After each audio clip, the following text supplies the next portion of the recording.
Jay du Temple. Les boys, les boys! Merci d'être là infiniment. La semaine passée, je te décrivais déjà comme le gars le plus occupé du Québec. Ah, c'est parce que tu connais pas mon beau-frère. OK. Puis la semaine passée, c'est là qu'on a vu La soirée est encore jeune. Ouais. Puis là, j'ai fait OK, il passe du gars le plus occupé du Québec à Elon Musk occupé. Mais sans la partie où je change le monde. Ouais, là, c'est ça. vraiment- Une écoute à la fois. Ou la ça. partie où tu sors avec Grimes aussi. Mon rêve. Mais non, mais ça. Je pense en fait que. Ben, vous savez ce que c'est. Je pense que dans. Tu sais, moi, j'ai 26 ans, je vais bientôt avoir 27. Ça fait 5 ans que je pratique mon jeune métier. Puis, fait que c'est le genre de moment, je pense que tous mes amis sont occupés. Tu sais. Ouais. N'importe qui, je pense que ça fait 5 ans qui fait sa job est rendu à une espèce de pic où, ben, au début, souvent, tu fais ça, mais il n'y a pas grand-chose. Plus loin, tu peux te calmer plus. Aux 5 ans, il y a une espèce de pic de... En tout cas, si tu as bien travaillé, ça va bien. Fait que je pense que tout le monde est occupé autour de moi. C'est juste que moi, ben, je fais une job public. Ouais. Fait que c'est sûr que j'ai l'air occupé parce que t'es comme... OK, attends, là, tantôt, j'étais dans le char, je l'ai entendu à la radio. Là, j'arrive chez nous, je le mets à je le vois à la télé. Puis je le vois sur Instagram, il est en show après. Comme... Fait que ça a l'air pire que tout, mais... Tu sais, je veux dire, c'est ça. Là, quand je travaillais dans le champ, ben, je faisais 70, 75 heures semaine, si c'est pas plus. Puis, ben, c'est juste qu'à ce moment-là, je n'étais pas très actif sur Instagram. Parce que c'était pas.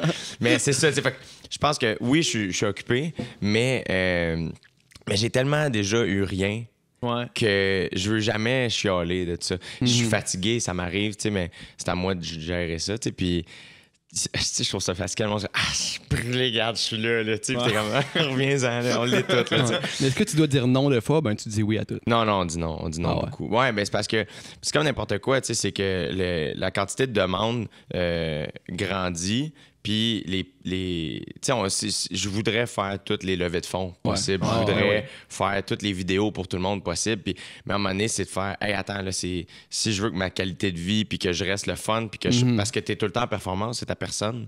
Fait que si je veux rester plaisant, puis le fun, ben, je pense à un moment donné, il faut que tu filtres. Puis moi, c'est ma soeur, ma gérante, fait que c'est Laurie qui filtre ça. Quand elle n'est pas sûre, elle me demande ça, qu'est-ce que t'en penses? Mais tu sais, la plupart, habituellement, elle a un bon flair. Là. Ouais. Ben, ça nous touche d'autant plus que tu sois avec nous ce matin. Merci. Quelque chose que moi, j'ai remarqué à propos de toi, juste du temps, tu sais, on a passé beaucoup de temps ensemble, mais Pas du vrai gros. du gros temps de qualité Ouais, ensemble. ouais. Mais quelque chose que j'ai remarqué, c'est à quel point tu es un gars généreux. Puis là, je dis pas ça pour te flatter en sens du poil, mais à quel point tu es réellement un gars généreux. Tu sais, quand on était à OD, à chaque occasion que tu avais, de venir avec nous, puis de t'asseoir, puis de parler, tu le faisais. Tu sais. Puis tu n'étais pas obligé de faire ça. Comme aujourd'hui, tu n'es pas obligé d'être ici. Mais ça puis tu sais, personne ne l'aurait su si tu m'avais dit non. Là. Non. Si tu m'avais dit non, ça aurait été OK, Jay, il est occupé, il vient pas. Tu sais. Puis, fait que tu sais, mais ça, on dirait que ça, pour moi, ça fait apprécier encore plus ce que tu fais à l'extérieur de juste les communications interpersonnelles. On dirait que de savoir que tu es accessible, entre guillemets, ça te rend plus humain. Puis je trouve que c'est vraiment quelque chose que le monde peut-être ne savent pas de toi, mais que je tiens à te remercier beaucoup de ça. T'es bien gentil. Ben, je pense que la meilleure chose une des très bonnes choses qui est arrivée pour moi, mettons, dans le métier, là, j'aime pas vraiment ce job-là, mais ce mot-là, mais c'est que moi, au début, ça fonctionnait pas super bien. J'étais pas particulièrement bon, mais je pense que j'ai toujours fait ça vraiment pour les bonnes raisons. Puis c'est-à-dire que ça me fait triper, faire des jokes, puis là, c'est rendu de la télé, puis ça, mais... Fait que puis j'ai un bon instinct qui fait en sorte que je choisis les choses vraiment quand j'ai un bon feeling. Puis quand j'aime pas ça, ça va paraître. Ça fonctionnera pas. Puis ce que j'aime, moi, c'est l'humain à humain. J'aime jaser. Fait que à OD aussi, c'est que c'était tellement weird comme contexte. Encore plus pour vous autres que pour moi. Mais moi, quand même, on me sortait de mon quotidien. Là. Moi, j'arrivais des bars où j'animais des soirées d'humour. Puis... Et là, t'es rendu à Bali avec des gens que tu connais pas, puis t'es la mascotte d'un Christy de gros show. Fait que là, à un moment donné, c'est comme... Mais tu sais, on a le même âge. On a les mêmes intérêts les mêmes communs, intérêts, beaucoup exact. d'intérêts Plein communs. de points en commun avec beaucoup de candidats. Fait qu'à un moment donné, c'est comme... Puis en plus... vous avez tellement l'air d'avoir du fun dans votre maison. La maison des gars, c'est vraiment nice. Et c'est l'effet chambre d'hockey. Fait que les boys arrivent, puis là, ben, ça se fait des jeux ils ont rien à faire, fait qu'ils s'inventent des jeux Et ils ont l'air de plus triper, alors que moi, ben, je suis là, ben oui, j'ai accès à mon téléphone, mais il me semble que j'irais jouer avec eux autres, fait que c'était... Oui, c'était naturel pour moi de le faire, mais c'était aussi une question de... moi, j'avais hâte à mon premier souper parce que la première semaine est bizarre pour l'animateur parce que puis je suis pas dans le game, fait que c'est normal que je garde une distance, mais vous autres, vous communiquez beaucoup puis vous apprenez à vous connaître. Puis après ça, moi, je débarque, mais la première semaine, c'est au compte-gouttes, tu sais, parce que c'est important que les candidats se parlent entre eux, qui fait en sorte que le premier souper, on s'assoit, puis je te pose des questions quand même confrontantes ou comment s'est passée la semaine, puis là, il faut que le candidat s'ouvre à moi, puis il me connaît pas. Fait que c'est un peu tough. Puis c'est normal, tu sais, moi, s'ouvrir à un inconnu, c'est un peu difficile. Fait que, à un moment donné, c'est comme juste de créer un lien, puis un vrai de vrai lien dans le sens... La télé, ça peut devenir facilement fake, puis bien gros, puis c'est normal. Mais en dessous de ça, c'est des êtres humains qui parlent, tu sais. Fait que, moi, je sais pas, j'ai toujours été très intéressé aussi à l'autre. Fait que voilà. Ouais, puis cette connexion-là, plus ça allait, meilleur c'est devenu, tu sais. J'ai eu ce feeling-là quand je t'ai vu monter les marches ici. Puis pendant 4 mois de ma vie, quand je voyais Jay monter les marches, c'était qu'il y avait quelque chose de le fun qui se passait, tu sais. À chaque fois. Fait que encore ma réponse. T'es wild même, là. Ouais, c'est ça. Ma réponse encore à te voir, toi, c'est comme ouh. Mais c'est spécial. Une annonce. Ouais, c'est super spécial parce que tous les candidats et les candidates avec qui j'ai partagé au Débali, tout le monde est revenu puis tout le monde a eu sa vie qui a vraiment le vent d'un voile. Puis tout le monde est super occupé. Puis tout le monde s'est bien placé. Mais à chaque fois que je croise un candidat ou une candidate, je me sens vraiment comme... puis c'est ça qui est arrivé. Comme quand que t'as croisé quelqu'un en voyage, t'as vécu de quoi de space, c'est peut-être plus ton meilleur chum quand tu reviens, mais... À chaque fois que tu revois cette personne-là, il y a une espèce de connexion naturelle qui s'est faite de « Hey, on a sharé de quoi de vraiment spécial puis d'unique. » Puis ça, mais ça se défait pas, tu sais. Fait que j'ai vraiment ce feeling-là. Et vous autres, je t'en parle, j'ai des petits frissons. Toi, d'avoir dit oui à ça, ça a changé ta vie complètement, là. Ouais, mais comme PH. Ouais, c'est vraiment, dans le sens, d'une manière différente, mais très similaire en même temps. Moi, au départ, j'ai dit non. Ouais, J'avais refusé l'offre. J'y repensais cette semaine parce que la vie va tellement vite. Ouais, ça fait un an. Ça fait un Là, an. un an, jour pour jour, il y a quelque chose qui s'en venait. Ouais. Puis ça allait tout changer. Ça n'a nos vies. aucun bon sens comment la vie va vite. Puis tu sais, des fois aussi, tu sais, là, c'est le feeling de la rentrée, là, dans le sens où, tu sais, mettons... il y a des checkpoints dans ton année où t'es comme OK, attends, tu sais, mettons justement là, quand t'étais au secondaire, la rentrée, c'est un gros moment de attends, j'étais où l'année passée? Je suis rendu où cette année? Là, moi, cette année, c'est OD, ça a fait comme attends, je repars là. Genre. Je me rappelle quand je me suis fait offrir la job. Là. On dirait que c'est hier. Oui, puis c'était... Mon Dieu, que ma vie était autre chose. Puis en même temps, il n'y a rien qui a changé. C'est ça qui est space, tu sais, c'est que ça change, mais c'est pareil, tu sais. Fait que moi, quand je me suis fait offrir ce job-là, là, moi, je pensais que je devenais chroniqueur pour OD+, en direct, qui est l'émission à Musique Plus qui joue après OD. Ils me disent, on a un meeting mercredi matin à 10h. Moi, ma soeur me dit ça, puis moi, je suis comme, c'est un meeting avec les gens qui font OD+, fait qu'il y a des humoristes que je connais, fait que je suis pas stressé. Le meeting est à 10h, je me lève à 10h moins quart, je suis habillé sensiblement de la même manière, un petit coton ouaté, tout ça. J'arrive là, puis je rentre à 10h pile, 10h02, tu sais, puis j'arrive à la réception, puis la fille de la réception est comme « Tu viens pourquoi? » Puis je suis comme... Moi, dans ma tête, je suis comme « C'est sûr qu'il y a quelqu'un qui est arrivé avant moi, tu sais, fait que je suis comme « Ben, pour le OD+, puis comme tu viens rencontrer qui? » Là, je dis non, monsieur. Puis à ce moment-là, j'ai aucune idée c'est qui cet homme-là. Aujourd'hui, je sais, c'était le directeur de la programmation de V à ce moment-là.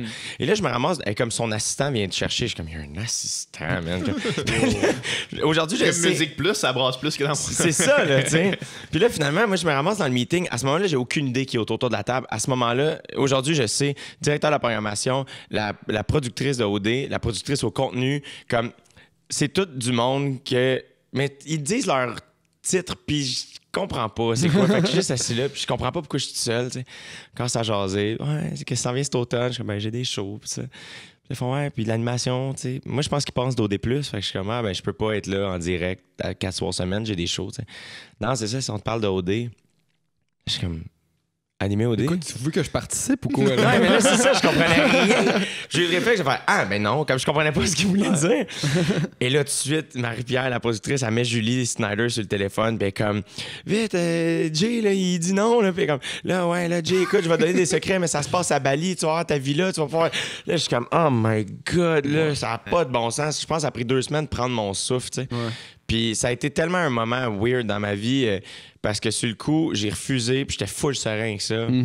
2 jours après, Julie me rappelle hey, j'aimerais ça qu'on dîne, on s'est pas rencontrés, puis non, puis on va quand même travailler ensemble sur OD+. Fait que je suis comme, je veux pas te faire perdre ton temps. Comme, non, je perds pas mon temps, je veux juste qu'on se rencontre. OK. Puis là, man, un gros 3h30 avec Julie, puis ma soeur, puis genre Val d'Alpé. Probablement que Julie est quand même bonne pour avoir... Ouais. Ah oui, she doesn't take no for an answer. Elle est vraiment bonne, mais elle fait ses devoirs. C'est ça l'affaire, c'est que c'est pas juste un requin qui rentre dedans, c'est qu'elle a été lire mes textes sur Bania. Elle est pas là par hasard. Non, c'est ça. Elle a fait ses recherches. Et ce soir-là, en sortant du meeting, ce soir-là, j'animais à Saint-Lazare dans le temps d'une soirée d'humour. Elle est débarquée à Saint-Lazare ce soir-là. Vous venez voir le show. Puis pas pour me faire de la pression, pour me voir. Ouais. Tu sais, comme... Fait que ça a été... Ça a été vraiment un moment weird, puis tu vois que ce qui a suivi ça, ils ont fait « Prends le temps, t'as le week-end pour y penser ». Puis ce week-end-là, j'allais pas bien. J'étais choqué qu'ils m'aient offert la job. Je savais pas quoi faire. Parce que j'avais peur de ce que les autres humoristes allaient penser. Pas le public, pas le monde de la télé, parce que je pense que tout le monde... le public a un grand respect pour l'animation télé, puis le monde de la télé aussi, tu sais, ils voient « Crime, c'est un gros show, puis c'est parfait ». Les humoristes, on est très cyniques comme groupe. Fait que j'avais un peu peur de ce qu'ils pensaient, puis... À un moment donné, le lundi matin, j'étais supposé avoir donné ma réponse. Je ne l'ai pas donné encore. Je vais dîner avec mon meilleur ami et je suis dévasté. Je sais, d'une seconde à l'autre, je change. À un moment donné, je suis comme, hey, oui, c'était Chris, ça va être trippant. Ça. La seconde après, non, pas besoin de ça. Ça va bien, ma vie. Puis... Et je suis parti du dîner. Puis mon meilleur chum m'a dit par après, comme, j'étais sûr que tu disais non. Je m'en allais chez ma soeur. J'arrive chez ma soeur. Et je vais juste bouder. J'ai juste été boudé chez eux. On parlait même pas. J'étais juste comme fucking désagréable. Puis Laurie qui est fucking... Ben c'est pas grave, tu fais ce que tu veux. Puis tout est correct. Moi, je sais pas. Puis je suis parti de là. Puis Laurie aussi, elle m'a dit par après, comme j'étais sûr que tu refusais. Elle a appelé mes parents. Elle a dit, il va dire non. Puis et ce soir-là, j'animais au Jockey avant ma soirée d'humour que j'animais depuis 3 ans. Et le lundi soir, sur scène, ça allait bien, puis c'était le fun. Puis je regardais la crowd, puis j'étais comme, je pense pas que ces gens-là vont me détester si j'anime au D. Clairement pas. Je pense que tu peux être plus qu'une chose dans la vie, puis je pense que ces gens-là savent qui je suis, ou du moins, ils semblent comprendre qui je suis, puis ça va pas changer. Puis, ultimement, si ils se basent juste sur leur perception de ce qui est au D pour me juger, ultimement, je les veux pas dans ma salle. De toute façon. Yeah, exact. Fait que j'ai fait... Ah, fuck it, on le fait. Puis ce soir-là, il y avait un de mes amis qui est un humoriste suisse, Thomas Wiesel, qui était là, sur le show, tu sais, puis après le show, on jase, puis j'étais un peu contrarié, puis comme, qu'est-ce qu'il y a, tu sais, puis je me suis fait offrir l'animation d'une grosse télé-réalité, puis je sais pas quoi faire. Puis il fait « Occupation double ». Puis je suis comme « Ouais, tu connais, comme, ah, c'est gigantesque, mais tu le fais, on s'en fout ». Il était juste comme « Do it, on s'en crisse ». Puis j'ai fait « T'as raison ». Puis le lendemain matin, j'ai appelé puis j'ai accepté. Puis je suis vraiment, vraiment heureux d'avoir fait. Vraiment, vraiment, je regrette pas du tout. Puis as-tu hésité de la même façon pour la deuxième saison? Ben là, c'était go, je vais. La deuxième saison aussi, j'ai hésité. Je pense que ce qui a été dur, parce que... Puis on l'a vécu vraiment différemment, mais je pense qu'il y a une part où c'est similaire, où le début, t'es sur une bulle. C'est vraiment, vraiment magique. Tu comprends pas ce que t'es en train de vivre. C'est vraiment unique comme show. Il n'y a rien qui s'approche de ça. Et à un moment donné, le temps fait son œuvre. Puis à un moment donné, c'est normal, tout le monde est fatigué, tout le monde est irrité. C'est dur sur le moral, c'est dur sur les émotions. Encore plus pour eux que pour nous. Nous, c'est différent parce que, puis je dis nous, c'est vraiment plus l'équipe, tu sais, vraiment dans la de régie. prod. Une espèce de 5-6 personnes. Vraiment, le corps qui a affaire avec V. Puis là, ben, c'est la pression des codes d'écoute, puis ci, puis ça. Puis fait que là, à un moment donné, il y a une espèce de petite hostilité qui s'installe. Puis à la fin, à Bali, je pense que tout le monde a plein son casse d'être là. Et la meilleure chose qui est arrivée, c'est le voyage final. Moi, je suis arrivé à Singapour et j'ai senti que l'équipe a fait « Ah, mon Dieu, on a retrouvé Jay. » Je suis redevenu léger, je suis redevenu épais, puis déranger tout le monde, puis juste le fun. Puis ça a tellement fait du bien pour moi, Singapour. Puis le dernier souper à Singapour, moi, j'y repense encore comme étant un de mes moments vraiment forts de la saison. Il s'est passé de quoi autour de cette table-là? Il y avait un énorme respect, les uns envers les autres, qui s'émanait de cette conversation-là. Ça a été, moi, un gros moment pour moi, ce souper-là. C'était télévisé, mais j'ai trouvé ça vraiment humain comme conversation. Et là, je suis revenu au Québec Et là, c'est là aussi, je le savais aussi à la fin à Bali de faire, faut que je revienne au Québec pour me faire une tête là-dessus. Faut que j'aie fini de faire tout ça pour vraiment comprendre c'était quoi. Puis quand je suis revenu, ben là, je suis allé à Tout le monde en parle, j'ai eu une grosse entrevue dans la presse, puis j'ai vu comment on me recevait, puis je m'attendais pas à ce genre d'accueil-là, qui a été très généreux et très le fun. Puis là, on dirait que j'ai fait « Ah, OK, attends, là, c'est cool. Là, on a bien fait ça, puis c'était le fun, puis j'ai bien fait de le faire. Puis les gens ont vu que je suis resté real là-dedans. Puis tu peux être plus qu'une... Tu sais, comme... C'est dans la vie, il y a l'art, puis il y a du divertissement. Ça existe, le divertissement, puis ça naît, tu sais. Fait que... À un moment donné, le lendemain de mon passage à Tout le monde en parle, le lundi matin, j'avais des entrevues radio. Fait que je me suis levé à comme 5 h du matin. Et là, je suis en train de déjeuner avec l'attaché de presse, Charles. Puis il est 9 h, tu sais. Puis 9 h, c'est pas vraiment mon heure là, dans la vie. Je suis bien smooth. Ma soeur m'appelle, Aude revient, puis ils veulent que t'animes, tu sais. Et. Je le savais pas avant d'être revenu. Non. Et là, on est à 5-6 jours de la finale. OK. Et là, je suis comme, bon, il y a une partie de moi qui souhaitait que ça revienne pas pour pas avoir à prendre la décision. Puis de faire comme, hey, regarde, c'était sick, je quitte là-dessus. Ouais. Et là, finalement, le lendemain, je dînais avec, encore une fois, c'était un espèce de moment où, hey, attends, là, genre, ma vie a tellement changé entre la dernière fois que j'ai dîné avec vous autres ici puis aujourd'hui. Puis là, je suis là. Puis moi, j'étais pas convaincu, mais en même temps, mes craintes par rapport à ce show-là, il n'existait plus. Dans le sens, ma crainte au départ, c'était d'être associé à Occupation Double et que ça nuise à ma carrière. Et ça n'a pas du tout été le cas, au contraire. T'sais. Fait que là, c'était plus ça la crainte. Là, c'était comme, OK, attends, c'est quoi? Les craintes étaient reliées vraiment au travail. Il y a des choses que j'ai pas aimées là-bas. Puis on s'entend, c'est des petits irritants. Là. Je suis un gros plein de merde. Là. Je me fais payer pour aller à Bali, puis là, en Grèce. Je suis vraiment chanceux. Il y a des fois, souvent, des gens sont comme, ça doit pas être évident à gérer tout ça. Je suis comme, je suis payé pour aller à Bali. Il y a pire, tu sais. Il y a vraiment pire que ça. Fait que là, à un moment donné, je me suis juste assis, puis j'ai fait, OK, attends. C'est quoi les conditions qui feraient que je leur ferais? Je leur ai offert ça. Ils ont accepté. J'ai fait, let's go. La première année, j'ai accepté beaucoup pour l'exposure. Cette année, c'est vraiment pour le plaisir. Vraiment pour le plaisir parce que l'équipe est extraordinaire. Puis c'est le fun de refaire quelque chose que tu as déjà fait. Fait que là, d'arriver puis de faire, hey, attends, je sais c'est quoi. L'année passée, ça m'a pris 3 semaines. Là, vraiment catcher c'était quoi mon travail, puis c'était quoi ma place par rapport au candidat, puis à l'équipe. Puis fait que j'étais toujours un peu comme, tu sais, comme je voulais aider, je peux-tu aider le gars de son? Je suis comme, non, c'est pas ça ta job, tu sais. Fait que, tandis que là, je sais où je m'en vais, je sais c'est quoi, puis je suis vraiment excité, tu sais. Fait que ça a été une grosse décision, mais une fois qu'elle a été prise, j'étais comme, let's go, puis on part. T'sais. Cool. Ouais. Puis est-ce que l'émission, est-ce que la mission est la même? Est-ce que l'approche est la même ou vous essayez quelque chose de différent au niveau des candidats, au niveau de... Je sais pas trop. Ça, man, tu vois, c'est ça qui est space, c'est que cette année, j'ai moins été impliqué dans le pré-OD. L'année passée, je vous ai accueilli à votre deuxième journée d'audition. Puis j'ai aimé ça parce que là, ils m'ont un peu demandé mon input. Hey, comment tu les as trouvés? Qui tu choisirais? Cette année, j'étais en spectacle beaucoup, fait que j'étais moins là. Je pense que le désir... L'année passée, visiblement, Prodigy a fait une proposition d'Occupation Double qui était vraiment différente de d'habitude, de par le choix des candidats, de par mon choix à moi. V avait cette... Fait que... On continue dans cette direction-là. Fait que je pense qu'il y a un côté... Ça reste... On vend du rêve. Là, on envoie des êtres humains vraiment nice dans des endroits paradisiaques. T'sais, il reste un peu de... on veut faire rêver le public, veut pas. C'est comme, Caroline, c'est beau, cette place-là. Mais à la base, c'est vraiment de choisir des êtres humains colorés puis le fun, tu sais. Puis le show, c'est les candidats, c'est pas moi, tu sais. Fait que je pense que la décision, la vision est la même. On continue dans cette direction-là. Là où ça change, c'est toujours, faut brasser la soupe, tu sais. Parce que c'est rendu la 12e saison. Fait que, évidemment, le public connaît la game, mais les candidats aussi. Fait qu'il faut toujours constamment surprendre tout le monde, tu sais. Fait que voilà.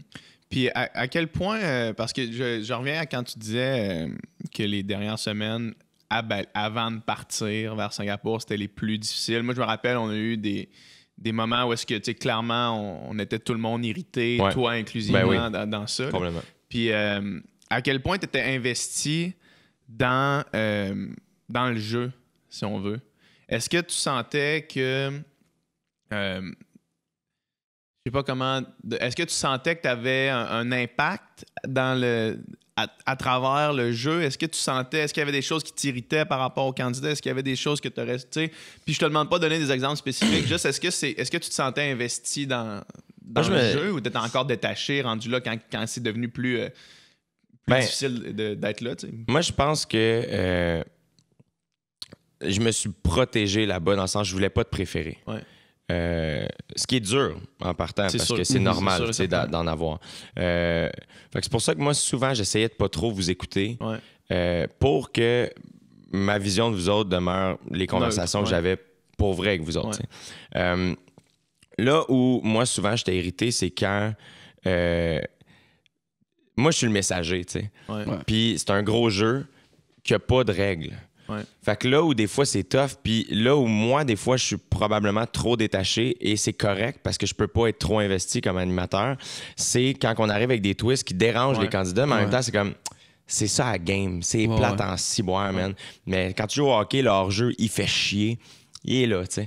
Fait que c'est la seule place où des fois, puis je pense que là où c'est difficile aussi, puis je pense que là où même vous autres, votre minding a peut-être changé, c'est quand on vous a fait visiter la maison de prod, que tu vois la grosseur de la régie, puis attends, là, c'est impressionnant, là, un mur avec 40 cam, il y a du monde. Les archivistes qui tapent nos conversations à journée longue. Fait que je pense que là aussi, vous autres, puis c'est normal parce qu'on vous garde d'une place où on a l'air de. Si je danse puis je suis en fleurie, c'est sûr qu'on a l'air de chiller. Il n'y a personne qui chill, tu sais. Puis je suis de loin la personne qui chill le plus, là, de loin, là, tu sais.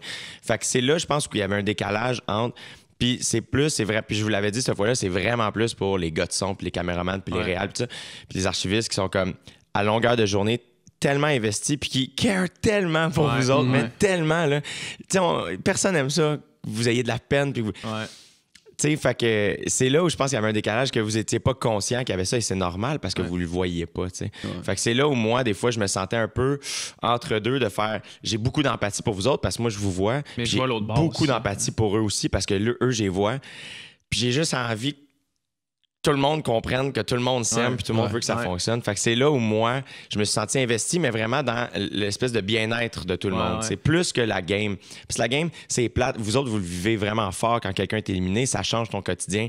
Moi, je peux pas être dévasté quand je trouve ça plate, mais moi, à la seconde où quelqu'un est sorti, je suis plus proche déjà de cette personne-là. Fait que c'est ça. Ouais. Puis, effectivement, tu sais, c'est tellement... c'est tellement une petite affaire en rétrospective. Tu sais, mettons les 2 dernières semaines avant qu'on voit l'autre côté. Là, tu sais. Quand t'es dedans, c'est un cauchemar, c'est un tourbillon sans fin. Puis aussitôt que, OK, la décision est faite, les 3 co-finalistes sont là, on traverse dans la maison de la prod, puis là, c'est comme, OK. There you go. C'est en arrière de... c'est fini, cette histoire-là. Puis il y a du monde qui était là. Puis là, tu as des conversations avec des gens qui t'ont pas parlé de. Tu sais, là, c'est comme, OK, là, vous avez le droit de parler à la prod. OK. Avant, j'avais juste parlé à Gab, mettons. C'était le seul à qui j'avais parlé. Puis c'est quand, OK, là, on parle à la prod. Là, mais c'est tough parce que c'est ça, c'est vraiment une grosse bébite à catcher, cette affaire-là. Puis c'est ça qui est tough, c'est que les gens qui font OD depuis longtemps, il y a des gens dans l'équipe de prod qui sont là depuis super longtemps. Puis ils connaissent leur show. Puis ils savent quoi faire et quoi pas faire pour protéger les candidats puis protéger tout le monde, tu sais, aussi juste de se faire de la peine ou d'être à tu sais. Fait que des fois, c'est weird à comprendre, mais c'est ça qui est tough, c'est puis vous autres, vous avez vécu la même chose, c'est qu'il faut que tu aies fait le tour de la patente pour te faire une tête autour de ça, faire comme OK, puis c'est normal que quand tu es au milieu de ça, c'est intense, là, c'est normal. Puis, man, moi, le premier, dans ce contexte-là, je serais la pire personne. Je deviendrais, là, tellement drama queen, là, je serais l'enfer. Là. Fait que, mais c'est ça. Mais c'est ce que j'aime du rôle d'animateur. C'est pour ça que je le vois vraiment comme la mascotte. Je suis youpi, moi, à OD. Faut que tout le monde soit content de me voir tout le temps. Puis que les gens aient confiance en moi pour s'ouvrir à moi. Puis fait que c'est un espèce de rôle super le fun, puis vraiment unique, qui est pas celui de l'idéateur à qui tu parles beaucoup, évidemment, mais où moi, j'ai un espèce de rôle caché, space. Pas caché, mais... C'est vraiment une affaire dans la patente qui fait en sorte que faut que tout le monde soit content de me voir tout le temps. Puis j'aime bien ça. Mais est-ce que tu t'es retrouvé dans des situations où est-ce que toi, justement, tu es le porte-parole de décisions prises par la prod, souvent? Puis tôt ou tard, il va y avoir une décision avec laquelle peut-être que toi, tu n'aurais pas prise en tant que... Si tu avais participé à la décision, mettons. Qu'est-ce que tu fais dans ce moment? Est-ce que tu participais un petit peu aux décisions? Un peu. Un peu. Tu sais, mettons, en amont, tu sais, mettons, en ce moment, ce qui va se passer cette saison, c'est j'étais pas là. Rendu là-bas, je vais être là dans les conversations. C'est sûr, c'est moi qui s'en va faire l'annonce. Fait que je suis là. Fait que des fois, il y a une conversation, qu'est-ce qu'on fait? Je peux participer, mais je trouve que la puissance d'une bonne équipe de télé, c'est de faire confiance à... C'est comme une équipe de foot. Ouais. C'est de faire confiance au rôle de chacun. Fait que moi, mon rôle, c'est d'être un bon messager. D'être à l'écoute des candidats, d'être à l'écoute de la prod, puis de bien partager le message. Parce que je suis tout le temps en train de donner je suis en train d'expliquer un jeu non-stop. T'sais. Fait que... Puis à un moment donné, moi, ça m'a pris 3 semaines de catcher ça, de faire « Hey, attends, moi, mon rôle à moi, c'est d'être un bon communicateur. C'est ça mon travail à moi, puis concentre-toi là-dessus. Puis sois le plus real possible, sois le plus humain possible, le plus clair, soit ça. » Fait que je trouve que la puissance d'une équipe de télé, c'est justement, des fois, t'es comme, pourquoi il y a autant de monde sur un plateau? C'est parce que, man, le caméraman, ce qu'il fait, c'est qu'il filme. Ouais. Mais il y a un gars qui est là pour quand on tourne pas, il tient la cam. Puis c'est sa job pour que le caméraman soit toujours... Tu sais, il y a plein de petits détails de même que... Fait que moi, c'est là où je fais... Ben, l'équipe de prod, là, leur job là, à eux, ça fait des mois que tout ce qu'ils font, c'est penser à ça. Penser à ça. Comment qu'on va faire? Puis la difficulté, c'est que rendu à la 6e, 7e semaine, 8e semaine, faut encore qu'il se passe de quoi. Ouais. C'est ça qui est dur. C'est ça la game qu'il se veut faire. Fait que, moi, c'est là où je fais... Il y a bien des décisions à un moment donné que je suis comme... Ah, tu sais quoi? Faut être un peu... Ça dit que c'est trop fort, là, mais faut être un peu comme... Hey, faut pas oublier que le but, c'est de faire un show de télé. Ben oui. Puis c'est là où c'est tough. Et c'est là où moi, je pourrais pas prendre des bonnes décisions dans ce cas-là parce que... ben non, tu sais, on va jouer au Uno tout le monde jusqu'à la fin. Fait que c'est là où moi, j'ai eu à let go de bien des affaires. Puis c'était dur parce que moi, je suis un gars, justement, je produis mon show moi-même. Humoriste, tu prends toutes tes décisions tout seul, sur scène, tout ça. Puis là, c'est là où j'ai fait, hey, t'es l'animateur. T'as signé un contrat, t'animes. Puis je suis allé all-in là-dedans. J'ai fait, je vais faire le mieux que je peux. Puis fait que j'ai vraiment let go de tout ça autour de moi. Puis j'ai juste comme essayé de livrer la marchandise, en fait. Il y avait l'histoire que tu racontais, tu me l'avais raconté à moi ou à une couple de candidats, je me rappelle plus, mais je pense que c'est intéressant quand même quand tu racontes comment tu te sentais quand t'es venu annoncer le 2e tapis rouge. Oh man! Parce que ça, tu sais, on parlait, la question c'était est-ce que des fois il y a des décisions, mais cette histoire-là de stress, puis parce que c'est ça, tu veux pas annoncer Je me rappelle quand ils m'ont expliqué, parce que ça, là, la décision du 2e tapis, ça faisait longtemps qu'elle était prise, tu sais. Ouais. Et je me souviens, avant là, que je connaisse les candidats, puis ça, qui me disent « Hey, à un moment donné, il va y avoir une twist. » 2e tapis rouge, il y a des nouvelles filles qui arrivent. Puis ça, puis là, je suis comme... Et je me rappelle, là, j'étais juste comme non. Moi, je paniquais parce que je suis comme c'est moi qu'il faut qu'ils le disent. Ouais. Et là, la journée arrive, tu sais, puis cette fois-là, c'est très différent à aller annoncer dans la maison des gars qu'aller annoncer dans la maison des filles, surtout cette nouvelle-là, tu sais. Ouais. Et là, moi, je vais rencontrer les filles du 2e tapis avant rapidement. Puis eux sont full excités. Puis ça rappelle de ah oui, c'est vrai, c'est excitant tout ça. Là, nous, rapidement, on devient comme un peu comme ouais, c'est ça. Là, eux, il y a une légèreté de oh my God, il se passe de quoi? Puis c'est OD, puis on est à Bali, puis toute la nouveauté. Fait que là, puis sont fines.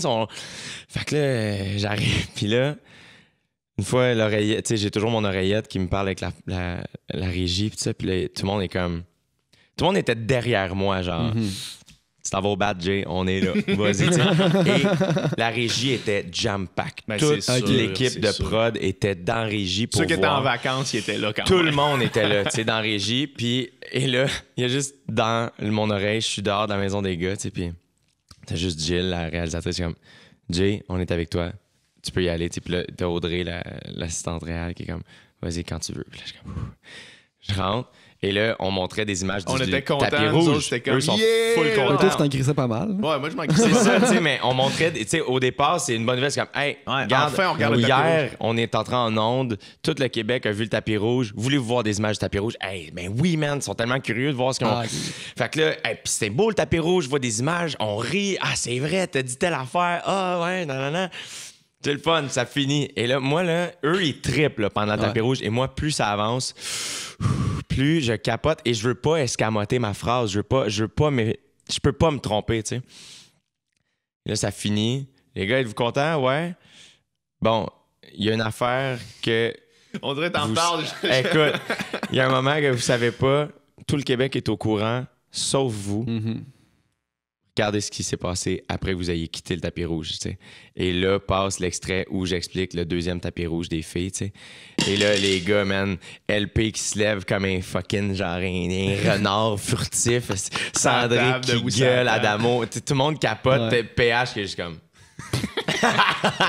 Mais les gars, c'était très comme...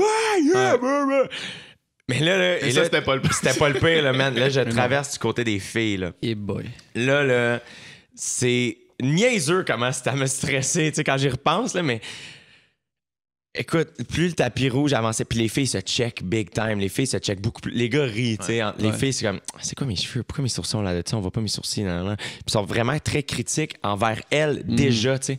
Et là, c'est comme, oh my God, ils savent même pas ce qui s'en vient, tu sais. Et là, mon cœur battait tellement fort, j'avais l'impression que ma chemise levait. C'était fou comment mon cœur battait fort. Et encore une fois, genre, moi, je regardais dans la cam de la prod, tu sais, pendant que ça jouait, puis j'étais comme, tabarnak. Puis c'était juste, Jill, on est avec toi, ça va bien aller, ça. Et il y a eu un moment où je me suis dit, je suis peut-être en danger physiquement. Avec les filles. Il y a peut-être une fille ou deux qui va me sauter dessus, t'sais. Et là, je leur dis la même chose, ça roule, et là, les filles, juste comme la face, là, de, tu sais, genre, juste blindside, là, man. Ouais.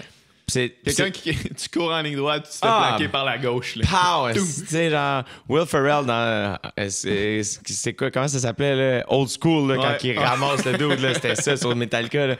C'est ça, là, tu sais. Fait que là, j'étais comme, oh my God, tu sais.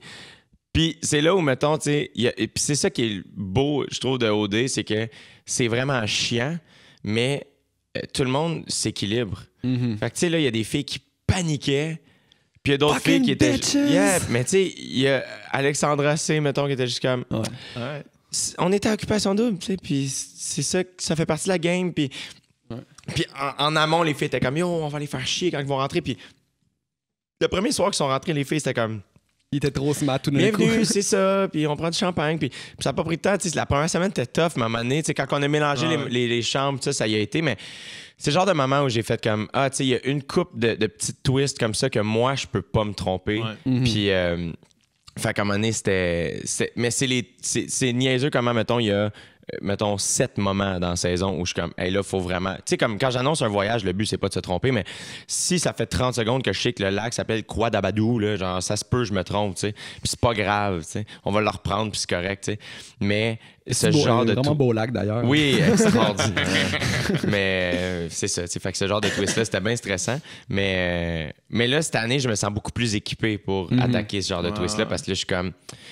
Je suis plus confiant là-dedans. Ouais. Puis je pense que peut-être aussi le fait que puis je doutais pas l'année passée en le disant, mais je pense que le fait que cette année, j'assume plus ce rôle-là de faire hey, moi je drop des boules de quai dans le jeu. Là. C'est ça qui part. Là. Comme je viens ici te lancer une boule puis ça va éclater. Fait que c'est un peu ça. Puis moi, je vais l'assumer plus, je pense, cette année. Je vais pas être moins à l'écoute ou plus méchant. Ouais. Juste faire comme.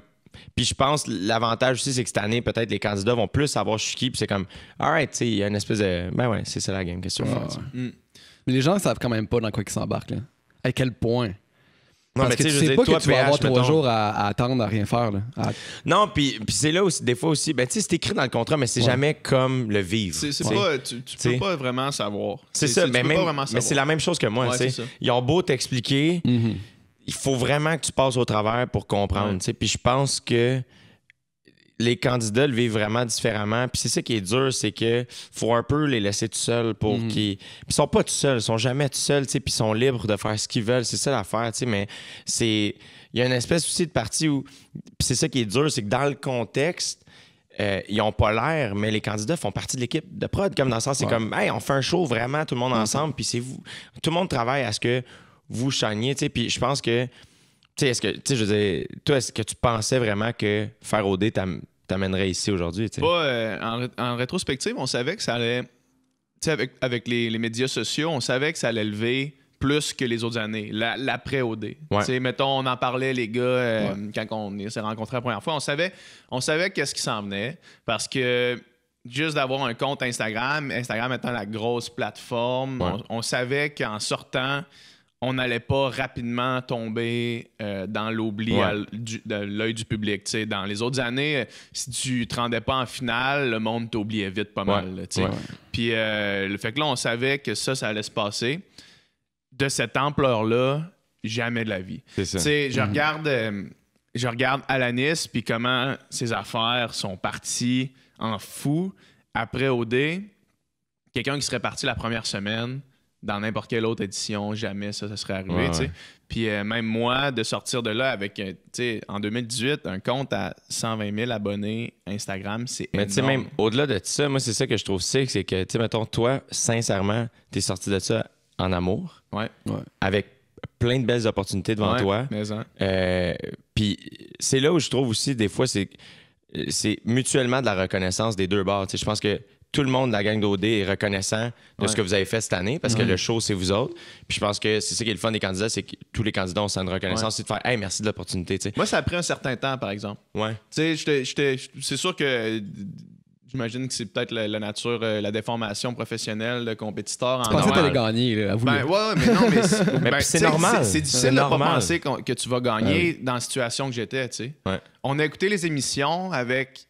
Tu sais, on était à Tremblant. On a écouté les émissions avec du monde, tu sais, 4 personnes qui n'étaient pas ensemble, 4 personnes qui étaient, tu sais, fait que dans ma situation, quand tu sais pas c'est quoi l'intérêt du public, quand tu sais pas c'est quoi, c'est clair. Tu sais, qu'est-ce que le monde pense de toi, c'est sûr que on s'attendait à gagner, mais pas nécessairement à cause de ça que ça m'a pris du temps.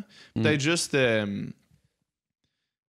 juste parce que, je sais pas, je suis pas habitué de pas contrôler qu'est-ce qui est montré de moi, peut-être. Puis c'est ça. Mais je pense aussi, puis corrige-moi si je me trompe, là, mais il y a une partie aussi de...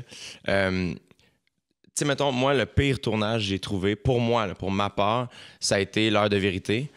Qui est le lendemain de la finale. La finale, pour moi, puis pour toi, tu l'as sûrement vécu très différemment de moi. Moi, la finale, ça a été probablement le moment le plus stressant de ma jeune vie professionnelle. T'es en direct pendant 10 minutes. C'est pire être en direct 10 minutes qu'une heure. Une heure, tu peux comme gager ton temps. 10 minutes, c'est 10 minutes. On pouvait pas buster. Il fallait que je tombe. Tu sais, il y avait tellement d'éléments. Il fait froid, t'es dehors. Il y a des gens nerveux, des familles qui montent, des confettis, puis...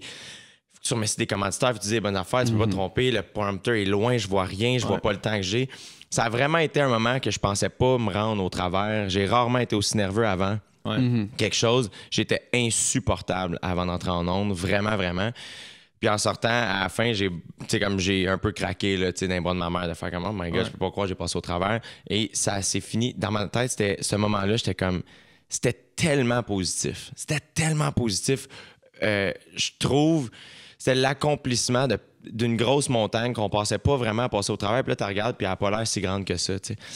Et le lendemain, on est allé péter ça avec l'heure de vérité. Puis c'est normal, comme on a besoin de ce show-là, je pense qu'il y a des choses qui ont besoin d'être dites. Pas mal plus pour vous autres que pour les autres. Ce qui est tough de ce tournage-là, c'est que les candidats sont pas tous à la même place dans leur... C'est pas un deuil, mais ish, là, dans le sens où tout le monde n'est pas à la même place par rapport à leur aventure. Il y a du monde qui ont du recul, il y en a d'autres qui n'en ont pas pantoute. Exact. Mais c'est qu'il y en a qui ont vécu une vie après OD, sont déjà rendus ailleurs. Ils ont eu la réponse du public. Ils savent que, hey my God, attends, le public est content. Peu importe ce que tu en as fait dans l'aventure, le public est super.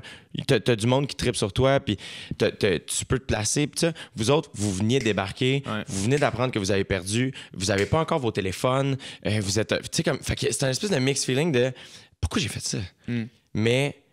C'est normal d'avoir comme un petit mois, mettons, au moins un mois, pour absorber tout ça, pour faire comme « Ah, attends, c'est vrai. Ouais, peut-être que monétairement, sur le coup, c'est intéressant de gagner, mais dans le contexte dans lequel on est aujourd'hui avec vos comptes Instagram, tout ça, je pense que, tu sais... T'as gagné ça fait pas de grosse différence, dans le fond. Non, vraiment pas, tu sais. Puis c'est ça que j'ai trouvé le fun des candidats d'OD Bali, c'est que vous avez... En tout cas, ceux qu'on entend encore beaucoup parler, vous faites quelque chose. Tu sais, ne serait-ce que LP qui a continué à avoir son gym, qui est rendu porte-parole pour des trucs qui ont rapport avec lui, puis tout ça, c'est super bon. Il y a quelque chose, tu sais, Alanis, Noémie, toi puis Jessie. Fait que c'est ça qui est le fun, je trouve, c'est que vous en avez fait quelque chose, tu sais. Fait que c'est super positif, tu sais. Moi, je me rappelle à l'heure de vérité, tu sais, comme tu dis, on n'avait pas vu de contact avec Internet, rien, on n'avait pas vu les memes. Puis LP a amené, il a fait un commentaire, puis il a dit « Moi, je m'en allais pas pour être le roi comme le roi PH. » Puis là, j'ai fait « Oh boy. » Est-ce que je suis vraiment connu comme le roi PH? Ce meme-là existe, tu sais, comme il a fait référence au roi PH, tu sais, moi qui était quelque chose que... On a écouté les émissions, le sketch, c'était loin là, dans ma tête. C'était une petite affaire de rien. Là. Ouais. Puis le LP qui fait mention de ça, je fais probablement qu'il y a quelque chose de plus gros qui se cache derrière cette histoire-là. Le sketch, il a mal passé. Mais finalement, ça n'a pas été super. Mais toi, c'est là aussi où, tu sais, comme, t'as-tu été fouillé, toi, quand t'es revenu? T'as-tu remonté, aller voir les commentaires? Ouais, moi, je l'ai fait. Qu'est-ce que ça t'a fait? Ça m'a rien fait. C'est ça. Ça m'a rien fait. Moi, la seule affaire qui m'a dérangé, c'est comment mes parents ont vécu ça. Ouais. Parce que, tu sais, pour un parent, même s'il y a 100 commentaires positifs, il suffit qu'il y en ait un négatif, puis c'est lui qui t'empêche de dormir la nuit. Fait que, tu sais, ma mère a été obligée de partir en vacances la semaine après, puis il a fallu que son chum, il dise, là, arrête de regarder les réseaux sociaux parce que ça achève pas. Moi, j'ai fait le retour, puis, tu sais, ma carapace est assez épaisse, fait que ça m'a pas dérangé tant que ça. Puis, de toute façon, on me reprochait de trop bien m'exprimer. Fait que, c'est quand même... C'est pas le positif. C'est pas la fin du monde, ouais, exact. Tu sais, moi, vu que mon meilleur ami était à OD, j'étais vraiment un OD freak, là, complètement. Oui, c'est sûr. Tout ce que je pouvais écouter. Quelqu'un qui le serait pas normalement. Ouais. tous les extras possibles, même OD la nuit, là, écouter ça. Mais sérieusement, je pense que cette année, c'est quelque chose qu'on a quand même réussi à faire. C'est que on a vraiment. Puis je pense que. Puis quand je dis on, ça inclut comme littéralement tout le monde qui a travaillé sur OD. Je sais pas ce qui s'est passé, mais il y a eu une magie qui a opéré qui a fait en sorte que, oui, t'as embarqué évidemment parce que tu connaissais PH, mais il y a bien du monde qui me disent hey, j'avais jamais écouté ça de ma vie, puis cette année, je sais pas pourquoi je l'ai écouté. Pour vrai, il suffit que t'en écoutes un puis t'es fait. Ouais. Mettons que tu veux vraiment pas embarquer, là, tiens-toi loin parce que si t'en écoutes un, t'es hooked, man. Ouais. Il y a vraiment de quoi d'addictif là-dedans. Je sais pas c'est quoi, mais tu te fais pogner à coup sûr. Ouais. Mais bref, quand toi t'es revenu, parce que t'es revenu un peu plus tôt qu'eux autres. Le 23 novembre. Ouais. Puis là, t'as donné une couple d'entrevues, puis là, moi, j'écoutais tout pour avoir des petites infos, des petites affaires que je pouvais. Où est-ce qu'ils sont? Puis là, l'animateur de radio, il te demande c'est qui les boys avec qui tu t'entends le mieux. Ouais. Puis là, tu dis, m'entends bien avec LP, Cendric, Adamo, nanana. Finalement, tu nommes tout le monde sauf lui. C'est vrai? Qu'est-ce qui t'a fait, tabarnak? Ben pour vrai, le pire, mais c'est ça qui était tough. Parce que ça, c'est des questions où j'étais comme. C'est dur de nommer parce que, sincèrement, je m'entendais bien avec les gars. Puis tous les gars, puis t'en fais partie. Puis tu vois, moi, je me rappelle pas ne pas l'avoir nommé, mais c'est parce que puis c'est rien contre les filles, là, sincèrement. Ouais. Mais on m'a tellement dit au début. Les filles vont triper sur Jay. Il y avait tellement des commentaires. Dès qu'une fille est éliminée, l'entrevue dans la voiture, il suffisait que je dise un compliment à tout le monde. La quantité de rumeurs qu'il y a eu sur moi et littéralement toutes les candidates que naturellement, je me gardais plus une distance avec les filles qu'avec les gars. Donc, les boys, je rentrais dans la maison puis j'allais chiller avec eux. Puis juste s'entraîner une couple de fois avec nous autres. Ouais, c'est ça, tu sais. Fait que c'était, tu sais, il y a eu un core. Je pense que c'est normal que les gars qui partent dans les premières semaines, on soit un peu moins proches, on les a moins vus. Mais tu sais, je veux dire, Cendric, PH, Adamo, puis LP, ça a été quand même les gars avec qui j'ai passé, entre guillemets, le plus de temps.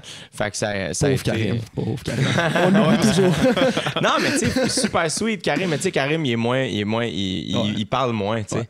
Fait que voilà, là, mais je me suis vraiment bien entendu avec les garçons l'année passée. C'était vraiment le fun. Ouais, cool. Ouais, c'était cool. Moi, quelque chose que je voulais parler, les cœurs à cœur que tu faisais. Ouais. Moi, j'ai eu beaucoup d'entrevues dans ma vie pour la natation principalement, puis pour ma carrière d'athlète étudiant. Ouais. Puis t'as des talents d'entrevueur. Ouais. Je sais pas c'est quoi le mot. T'as des talents d'intervieweur, ouais. Quand même assez grand, assez flagrant, parce que tu m'as mis tout de suite j'étais confiant, j'étais à l'aise de te parler. Tu étais le premier en plus. Ouais, puis on a eu probablement le cœur à cœur le plus long, parce que personne ne savait vraiment c'était quoi la formule du cœur à cœur. Puis ça a été vraiment long, on a parlé longtemps. Un bon 45 minutes, quasiment une heure. Puis c'était une super conversation, puis tu avais le don que je sentais que tu étais intéressé. Ouais. À ce que je disais. Ouais, non, c'est exact, mais c'est ça, mais c'est pas tout le monde qui peut faire sentir ça. Moi, je sais que quand je parle à quelqu'un, souvent, il y a l'impression que je suis pas du tout intéressé à ce qu'il dit. Mais ça, c'est moi, tu sais. Mais ça veut pas dire que je le suis pas. Non. Puis après ça, en sortant d'OD, tu as fait la série d'entrevues que j'ai vu passer. Je veux tout savoir cet été. Je veux tout savoir. Ouais. Est-ce que c'est toi qui choisissais les invités? Ouais, c'était moi. C'est toi qui menais l'entrevue au complet d'un bout à l'autre. Comment tu as trouvé ça? moi, j'ai trippé. Puis tu vois, les cœurs à cœur, c'est une des affaires, c'est un mini-deuil, puis c'est vraiment pas grave, que j'ai eu à faire au courant de la saison. C'est que moi, on m'a vraiment dit, hey, il va y avoir un segment, c'est cœur à cœur. C'est pour apprendre à connaître le candidat.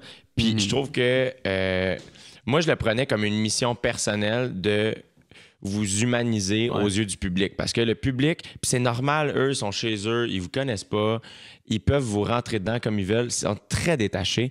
Et moi, je voulais vraiment... Tu sais, c'est normal qu'il y ait des êtres humains qui... Tu comprennes pas comment ils réagissent à certaines situations, mais quand tu connais son histoire, c'est plus facile d'avoir de l'empathie pour faire... Hey, ben, c'est normal qu'il ait réagi comme ça. Garde son background, tu sais, puis... Puis peu importe le background, tout le monde a son histoire. Puis moi, je le prenais vraiment comme ça de faire, je veux sincèrement que tu me racontes t'es qui. Puis ça m'intéresse. Puis c'est ça que j'ai fait un peu cet été aussi. Je veux tout savoir, c'est... Moi, naturellement, j'ai le réflexe de... Quand je rencontre quelqu'un, j'ai le réflexe de demander « Tu viens d'où? » Tu sais, comme... tes parents faisaient quoi? T'as-tu des frères et sœurs? Je trouve que le background familial, t'étais comment à l'école? T'allais à quelle école secondaire? Je suis toujours curieux de savoir. Je trouve que tu comprends un peu mieux la personne, tu sais. Fait que ton cœur à cœur avec toi, c'était vraiment sensiblement ce que j'ai fait à Je veux tout savoir. Okay. Donc, tu sais, on a parti vraiment de ton enfance. Puis ce qui arrive, c'est qu'après ça, j'ai compris, eux sont comme, mais on peut pas vraiment faire un 3 minutes avec un 45 minutes de captation. C'est normal. Puis j'ai compris ça. Mais reste que là, mettons, j'étais plus avancé, plus j'étais comme quand même, j'ai envie d'humaniser des personnes, tu sais. Puis je sais que, mettons, le cœur à cœur avec Karine, je pense que ça l'a aidé, tu sais. Puis parce qu'elle s'est ouverte. C'est vraiment grâce à elle. Elle a été game de s'ouvrir, puis ça l'a humanisé, tu sais. Fait que cet été, ce qui est arrivé, en fait, c'est que moi, ça fait un bout de temps que les entrevues, ça m'intéresse vraiment beaucoup. Puis des longues entrevues. Parce que je trouve que tu peux aller bien plus loin, tu peux être plus nuancé, tu peux prendre ton temps, tu peux parler de plein de sujets. Puis il n'y a personne qui est stressé de, tu sais, là, on vient parler d'OD pendant peu importe combien de temps. Il n'y a pas de stress avec ça, parce que c'est comme, on a le temps qu'on veut. On n'a pas de forme. C'est ça. Fait que moi, j'ai toujours été un gros fan des Actors Studio, des gros, tu sais, Joe Rogan, les podcasts Marc Maron. Ouais, exact. Fait que... ça a toujours été quelque chose qui m'a attiré. Puis j'ai fait un show à ma TV qui s'appelait Urbar, où c'était, techniquement, j'avais un invité par demi-heure. Puis on faisait 3 entrevues.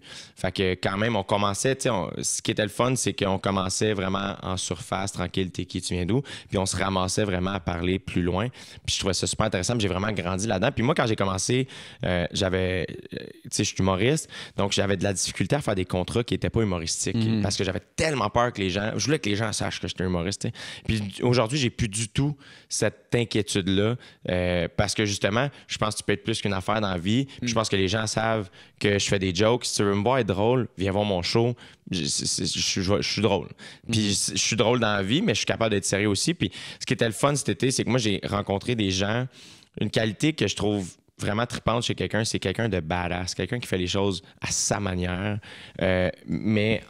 Puis pour moi, quelqu'un de badass, c'est pas quelqu'un de méchant. Il fait juste les choses vraiment pour lui-même et qui fait que naturellement, il est comme attirant ou t'es comme... Puis pour moi, mettons, Christiane Charette, c'est quelqu'un de vraiment badass dans la vie parce que t'es comme, man, elle fait ses affaires, cette femme-là, puis je trouve ça super inspirant. Fait que j'ai vraiment été dans cette lignée-là, comme tu sais, des gens que tu rencontres, t'es comme, oh my God, j'aimerais ça que cette personne-là me trouve cool. C'était un peu ça, tu sais. Fait que j'ai rencontré toutes des personnes comme ça. Puis écoute, ça va de Serge Denoncourt à Safia Nolin, là, c'est varié. Puis j'ai rencontré la mairesse Valérie Plante. Tu sais, fait que c'était super le fun. Puis ce que j'ai aimé, c'est que dans ce rôle-là, c'était pas moi qui punchais, c'était vraiment mon invité. Tu sais, Christiane a été hilarante. Évidemment, Pierre-Luc Funk, c'est tout ce qu'il sait faire. Tu sais, fait que, mais fait qu'on partait vraiment de l'enfance de la personne, puis son cheminement, ce que ses parents faisaient, de sa famille, c'était quoi, puis on monte jusqu'à sa vie. Puis tu vois, tu sais, Christiane Charette, Serge Denoncourt, j'aurais pu faire 6 heures là, avec eux, il y a tellement de questions. Mais puis c'est là où, mettons, Ada, qui était sur OD, aux médias sociaux, elle me faisait une pré-recherche, fait qu'elle me faisait un petit dossier de recherche, un genre de one-pager, une ou deux pages, vraiment point de forme, elle vient de telle place, elle étudie dans tel truc, il y a des trucs à savoir, des trucs qu'elle a dit, puis tout ça. Puis, fait que je voulais je me préparais, mais pas trop, parce que je voulais vraiment que ce soit mon invité qui parle. Parce que, fait que je trouvais ça bien plus intéressant. Fait que c'était vraiment très, très, très naturel. Puis tu vois, la mairesse, c'est celle que je connaissais le moins. Puis ça a été c'est une des entrevues les plus sincères parce que c'est vraiment comme, je sais pas. Ouais, c'est ça. Tu viens de Rouen, explique-moi pour, tu sais, comme ta vie. Puis c'est super intéressant. Fait que j'ai vraiment aimé ça. Puis j'ai aimé, c'est ça, cette espèce d'intimité-là, de communiquer avec quelqu'un vraiment longtemps. Puis. Fait que ça a vraiment été le fun, puis c'est vraiment quelque chose que je veux continuer à faire. Ouais, c'est quelque chose que tu vas refaire. Ouais, complètement. Dans le fond, moi, je suis en train de préparer mon année 2019. Qui commence avec un boom. C'est ça, tu sais. Fait que j'ai la tournée de mon show Bien faire qui est comme bord en bord toute l'année. Puis c'est vraiment la seule année de tournée. Là, on finit fin 2019, début 2020. Puis là, j'ai commencé à faire des shows de crowdwork, donc des shows que d'impro, que je trouve super le fun. C'est cool, ça. Ben, c'est pour se remettre en danger aussi. Tu sais, genre, je suis d'une situation où je pourrais facilement être dans mes pantoufles puis être un peu m'asseoir sur ce que j'ai. Puis je trouve que la tournée, pas que c'est facile, là, mais le show est écrit, tu sais. Je le travaille encore, le show, mais la grosse majorité du travail est fait. Fait que tandis que là, ben, embarquer... Puis moi, c'est weird. C'est la première fois aussi que je suis... Comme, j'embarque sur scène, les gens ont plus d'attente parce que là, ils me connaissent. Fait avant, ça m'arrivait pas, ça. Fait que là, c'est de faire, OK, attends. Puis là, ben, ça peut être stressant de faire, il faut que vraiment je sois drôle parce que les gens s'attendent à quelque chose. Fait qu'on dirait que j'étais à l'inverse de ça pour garder cette espèce de freshness-là, de faire, hey, j'embarque avec rien. Vous le savez, je le sais, on part. Fait que là, j'ai ma tournée, j'ai ça. Fait que c'est deux shows très différents.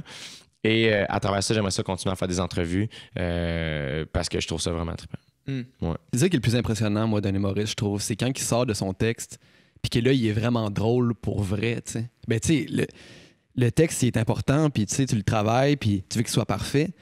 Mais puis aussi comme public, quand tu sors, ben, je suis venu te voir d'ailleurs avant-hier. T'es bien fin. Ouais, t'es gentil d'être venu. Puis ben, justement, c'était super bon, bravo. T'es gentil, merci. Excellent. T'es bien fin. Charles Pellerin aussi. Charles, il est extraordinaire. Ouais, c'est vraiment bon. Brillant. Vraiment. Puis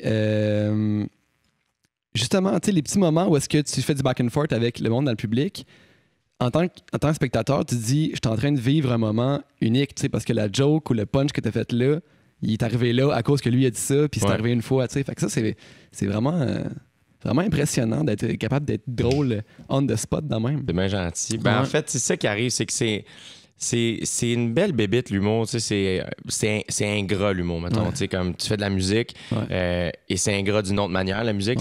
C'est une industrie qui est vraiment difficile, tout ça, mais tu peux être bon jeune. En musique, tu sais. Surtout quelqu'un qui a un talent en chant ou tu pratiques la guitare puis ça va y aller, tu sais. Mais je te dis pas que c'est plus facile, c'est pas ce que je veux dire, mais naturellement, il y a des gens qui chantent très bien puis c'est comme, ouais, toi, t'as ce don-là puis c'est extraordinaire, tu sais. L'humour, c'est vraiment ingrat. C'est vraiment ingrat. Et il y en a qui ont des talents naturels, évidemment, au départ, mais faut que tu écrives. Quand on dit écrire, ça peut être de 1000 manières. Puis tu peux écrire en impro sur scène. T'sais, moi, quand je fais mes shows de crowdwork, j'écris pendant 1h30. T'sais. C'est de l'écriture, mais très différente. T'sais. Fait que ce qui est tough, c'est de trouver l'équilibre là-dedans, de faire faut que le show soit écrit, mais faut que tu sentes que c'est la première fois que je te le compte. Fait qu'il faut vraiment que tu sois complètement dans le moment à chaque fois. Puis c'est ça que j'aime de l'humour, c'est que c'est d'humain à humain, c'est real, c'est là, faut que je sois là. Si je suis moindrement pas là, j'offre pas un bon show, tu sais. Puis c'est ça l'affaire aussi de l'impro, c'est la raison pour laquelle je pense mon show de crowdwork, il y a bien du monde qui ont vu mes deux shows puis ils ont fait je pense que j'ai plus aimé ton show de crowdwork puis ils se sentent quasiment mal, mais c'est parce qu'il y a un côté impressionnant à ce show-là qu'il n'y a pas dans l'autre, tu sais. Mais l'autre, c'est le fruit d'un travail de 3 ans, tu sais, on retravaille, on réécrit, fait que c'est juste deux trucs différents. J'aime ça les mixer. Puis l'impro, c'est pas fait pour tous les humoristes. Mais je sais pas, même moi, je suis comme en train de vraiment travailler ce côté-là, de faire OK, attends, c'est quoi cette espèce de voie-là que je peux emprunter, qui est l'impro? Tu sais, hier, j'étais à Saint-Eustache, puis en début de show, il y a un gars qui était debout, puis il était un peu chaud, tu sais. Mais tu sais, je l'ai super bien handlé parce que je l'ai pris vraiment avec un grain de sel, puis j'ai ri comme relax. Je l'ai pas démoli, j'ai juste fait comme d'autres, baisse tes bras, on n'est pas à ronde. Là, comme, tu sais, comme juste des relax, puis. Ça a été super positif, ça a été un moment super le fun finalement, mais ça m'est arrivé aussi d'avoir des moments où moi j'étais plus fatigué, j'étais plus irritable, puis d'avoir des gens qui parlent, puis de vraiment snapper, peut-être trop vite, tu sais. Fait que c'est un couteau à double tranchant, l'impro, ça peut être super payant comme ça peut un peu te démolir, tu sais. Fait que c'est bien, mais c'est bien space, puis c'est ça.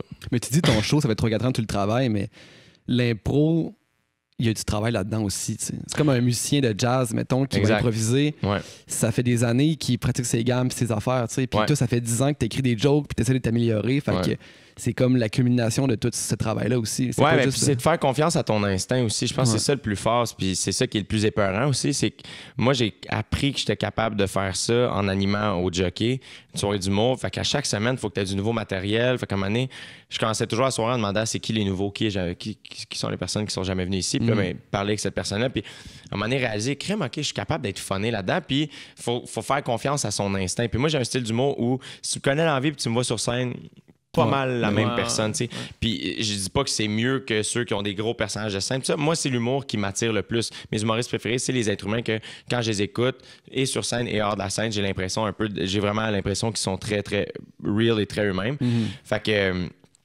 Fait qu'il y a une espèce de faire confiance à son instinct, puis ça m'a tellement sorti de la merde souvent, tu sais, dans des corpos, dans des situations super tough, super hostiles, des shows froids, des shows où il y a presque personne, puis d'aller chercher le monde de même. Puis aussi, c'est donner aussi l'importance au public de faire « Hey, t'es une partie intégrante de mon spectacle. Littéralement. Un show d'humour, ça se peut pas sans public. C'est un dialogue. Je te lance un gag, tu me lances un rire, puis on pogne un rythme de même, puis plus je t'en donne, plus tu vas m'en donner, puis plus ça va revenir. Puis c'est vraiment du donnant-donnant. Fait que moi, ce que j'aime du show, c'est que, puis c'est pas dit comme surligné, mais moi, je trouve qu'en parlant au public rapidement dans mon show, écrit, bien faire, c'est que ça l'inclut vraiment de faire « Ah, on a beau être une grande salle, je suis peut-être habillé propre, puis toi aussi, mais... » en bout de ligne, on se jase, tu sais. Puis moi, le plus beau compliment qu'on peut me faire, c'est vraiment dire « J'avais l'impression que tu me jasais, tu sais. » Fait que j'essaie de travailler ça, puis c'est vraiment le fun. Ça crée des moments super, vraiment, vraiment trippants, là, tu sais. Puis je me ramasse à dire, je me surprends moi-même. C'est là où je dis les gags les plus drôles, tu sais, vraiment, là, des bons liners. Puis mon show de Crowdwork, ce qui est space, c'est que là, je raconte des affaires que je pensais pas raconter sur scène, tu sais. Des affaires qui me viennent, puis je suis comme « Oh my God, je peux pas croire, je suis en train de te compter ça. » Tu sors de là, puis tu notes... J'enregistre tout, je filme tout. Puis, fait que là, je suis en train d'écrire mon prochain show comme ça. C'est fou, ça. J'en ai fait 4 shows d'1 heure et quart, entre 1 heure et quart et 1 heure et demie. Fait que ça fait pas mal de stock, tu sais. Puis toutes les idées sont pas bonnes. Il y a du truc gold là-dedans, sûrement. Ouais, mais tout est, tu sais, comme quand je le réécoute, c'est horrible à réécouter parce que moi, je sors de scène puis je suis un peu sur l'adrénaline, comme hey, c'était malade, me semble, ça arrêtait pas. Puis je réécoute, oh mon Dieu, que c'est inégal puis c'est dégueulasse. Mais c'est ça, la beauté de l'affaire aussi. C'est l'imperfection de ce show-là qui le rend super real. Puis vraiment, vraiment... Puis là, c'est le trip quand tu dis t'as l'impression de vivre un moment unique, mais là, c'est étalé sur 1 heure et demie. Fait que ouais, il y a plein de bonnes pistes que je peux retravailler. Puis c'est un peu avec ça que je pars en Grèce. J'en ai 4. Je pars, puis là, je vais pouvoir écouter ça tranquille. Faire comme, ça, c'est intéressant. Ça, je pourrais retravailler ça. Puis éventuellement, ça va donner un nouveau show. Mais c'est cool, ça. Moi, ça m'impressionne tout le temps. Tu sais... un de mes idoles, c'est Fred Pellerin. Dans ma vie, puis dans tout ce qu'il représente. Là. Puis. C'est un genre de ce que je te coupe, mais tu sais, Fred Pellerin, c'est un genre d'être humain que t'as l'impression que c'est pas son premier tour de piste. Si tu sais, du monde de même, que t'es comme. Lui, il a catché des choses que nous, on est pas là. C'est ça, t'as l'impression qu'il y a 14 vies derrière lui. C'est ça, il a déjà passé ici, c'est sûr. Il sait. Ça n'a pas de bon sens. Ouais, exact. Puis, à un moment donné, je l'avais eu à l'université, il était venu faire une conférence dans un de mes cours, qui était un cours de littérature québécoise. Puis, lui, ce qu'il disait, c'est que il voulait pas, finalement, il a fini par le faire, mais il était réticent à mettre ses spectacles sur DVD ou ses spectacles sur CD, parce qu'il disait, moi, ce que j'aime, c'est que chaque spectacle est différent à chaque fois.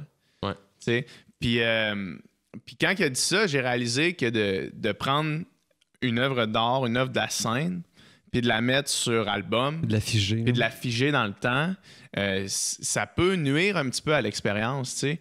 Puis souvent, mettons, maintenant, c'est la grosse mode des spéciaux sur Netflix, là, où est-ce que tu vois un humoriste. Puis, tu sais, ces gars-là de stand-up comique américain, c'est souvent des gars qui font du crowd work pas mal, tu sais. Ça dépend lesquels, mais il y en a plus que d'autres. Puis là, c'est comme, OK, ça, c'est figé dans le temps. Ça, c'est le spécial. Puis j'ai l'impression que ça enlève un petit peu à l'attrait d'aller voir un spectacle, tu sais. Parce que moi, mettons, je vais te voir, toi, en spectacle. Ça n'a pas donné encore, mais j'ai hâte de le faire. Anytime. Mais je vais te voir, toi, puis comme... Je sais que ce que je vais voir cette soirée-là, il n'y a personne d'autre qui va le voir, à part le monde qui sont en pièce avec moi. Puis ça a comme un attrait pour moi, on dirait. Mais c'est la musique live, peut-être. C'est ça, mais c'est là où je te dis, puis c'est ça qui est beau, je trouve, des spectacles live, c'est que c'est d'humain à humain. Exact. Ça, là, ça va jamais topper parce qu'il y a trop d'énergie. Ouais. C'est trop puissant. Fait que s'il y a un fou rire d'une salle, là, il se passe de quoi? Quand il y a un malaise, il se passe de quoi? Fait que c'est tellement puissant comme sentir 100, 200, 300, 1000 personnes faire comme rire fort ou tout ça. Il y a quelque chose de vraiment fort là-dedans. Puis je pense que, mettons, ce qui est beau, mettons, d'un special écrit puis bien travaillé, c'est qu'on peut aller vraiment plus loin. Il y a des shows, tu sais, je comprends, dans le sens... Aller voir un show de crowdwork, tu vas là vraiment pour rire. Ouais. Ouais. Tu vas là pour rire, te faire divertir. Tu sais pas ce qui va se passer. L'humoriste non plus. Fait qu'il dit des affaires, puis il se ramasse à compter des choses que comme... Normalement, tu rirais pas, mais là, tu ris parce que inconsciemment, tu t'en rends pas compte, mais c'est impressionnant, puis tout le monde sait qu'il y a rien. Tandis qu'un show écrit... Il y a quelque chose derrière. Il y a quelque chose derrière, il y a une pensée. Ouais. Tu sais, il y a des shows là que t'es comme... Si tu sors de là, puis t'es comme... Ça te rentre dedans, là, comme un bon film, une œuvre d'art complète. C'est ça, puis t'es comme, ça résonne pendant 2, 3, 4 jours, une semaine. Puis sans que tu t'en rendes compte, mais te faire comme, tu y repenses beaucoup, comme écouter un bon album, puis t'es comme, ah man, attends, là, il m'habite, tu sais. Puis ça va pas arriver, je pense, avec un show de crowdwork. C'est que du divertissement, c'est de l'art, mais c'est un stunt, c'est trippant, tu sais. Tandis que des shows comme ce qu'Anna Gadsby a fait avec Nanette sur Netflix, hey man, ça te rentre dedans, mais comme un troc. Là. Puis c'est là où tu fais la puissance d'avoir écrit ça, d'avoir travaillé ça pendant des mois, des années, de mettre en mots tout ce qui l'habite, puis le jouer, la hargne qui l'habite, autant qu'un Fred Pellerin, qui a une histoire à raconter, puis qui a tellement de charisme que ça... Fait que je pense que c'est ça la différence, parce que ça peut être intéressant quand il y a des shows plus écrits que d'autres, puis c'est normal que ça varie. Il y a toujours un 10-15% qui va varier d'un soir à l'autre. Il y en a que c'est moins que ça, là, puis il y en a que c'est plus, mais le gros du show va souvent être le même, tu sais. Fait que pour moi, c'est... Puis je dis ça, j'ai jamais capté mon show encore, puis je l'ai pas sorti, puis je le sais que la journée où il va sortir, je vais le détester, je le sais, tu sais. Mais ça, c'est quelque chose que tu veux faire? Sûrement. Ben, c'est parce que aussi, c'est un peu... c'est que c'est à long terme, tu sais, dans le sens où tu fais... Ta tournée finit puis ça continue à rouler. Ben, en fait, c'est que je vais le capter. Moi, j'aimerais ça, ma tournée, je sais qu'elle termine le 3 janvier 2020. Mettons, c'est ma dernière date de show. Puis, j'aimerais ça que la captation sorte le lendemain. Faire comme, hey man, c'est terminé, ces jokes-là, je les compte plus jamais de ma vie. Merci, bonsoir. C'est disponible à tout le monde. Ceux qui n'ont pas les moyens d'aller voir des spectacles ou ceux qui n'ont pas accès à ça, vous l'avez. Puis, ça devient de la promo pour le prochain aussi. Des gens qui m'ont jamais vu en show peuvent faire comme, ah, crime, hey, finalement, c'est cool. Puis, mais c'est normal que l'expérience est vraiment moindre. Vraiment. Comme aller voir de la musique live. Je veux dire, évidemment que sur CD, Carquois, c'est magique. Mais en show, c'est une autre game. Fait que, mais c'est ça. Ça dépend des pensées. Mais moi, il y a des spectacles d'humoristes que je suis comme, tu commences, puis il y en a que c'est que drôle, mais reste que moi, j'ai beaucoup d'admiration, puis c'est mes êtres humains préférés, là, beaucoup les gens drôles. Fait que, Mike Birbiglia, qui a un show qui s'appelle My Girlfriend's Boyfriend, je le connaissais zéro quand j'ai commencé le show. Puis à la fin, c'était mon humoriste préféré. J'étais comme, my God, je l'adore, ce gars-là. Puis c'était beau que ce soit écrit comme ça. Il y a un petit moment d'impro au milieu, tu ris fort. C'est un des gros rires du show, mais c'est pas ça qui résonne le plus fort dans le spectacle. C'est toute l'histoire derrière, puis toute la vulnérabilité, puis l'honnêteté, puis la sensibilité qui émane de quelque chose de très drôle. Fait que je trouve ça bien le fun. Je trouve ça bien beau. T'sais. Ça devait être cool, l'école de l'humour, pour ça, pour être entouré de monde juste drôle.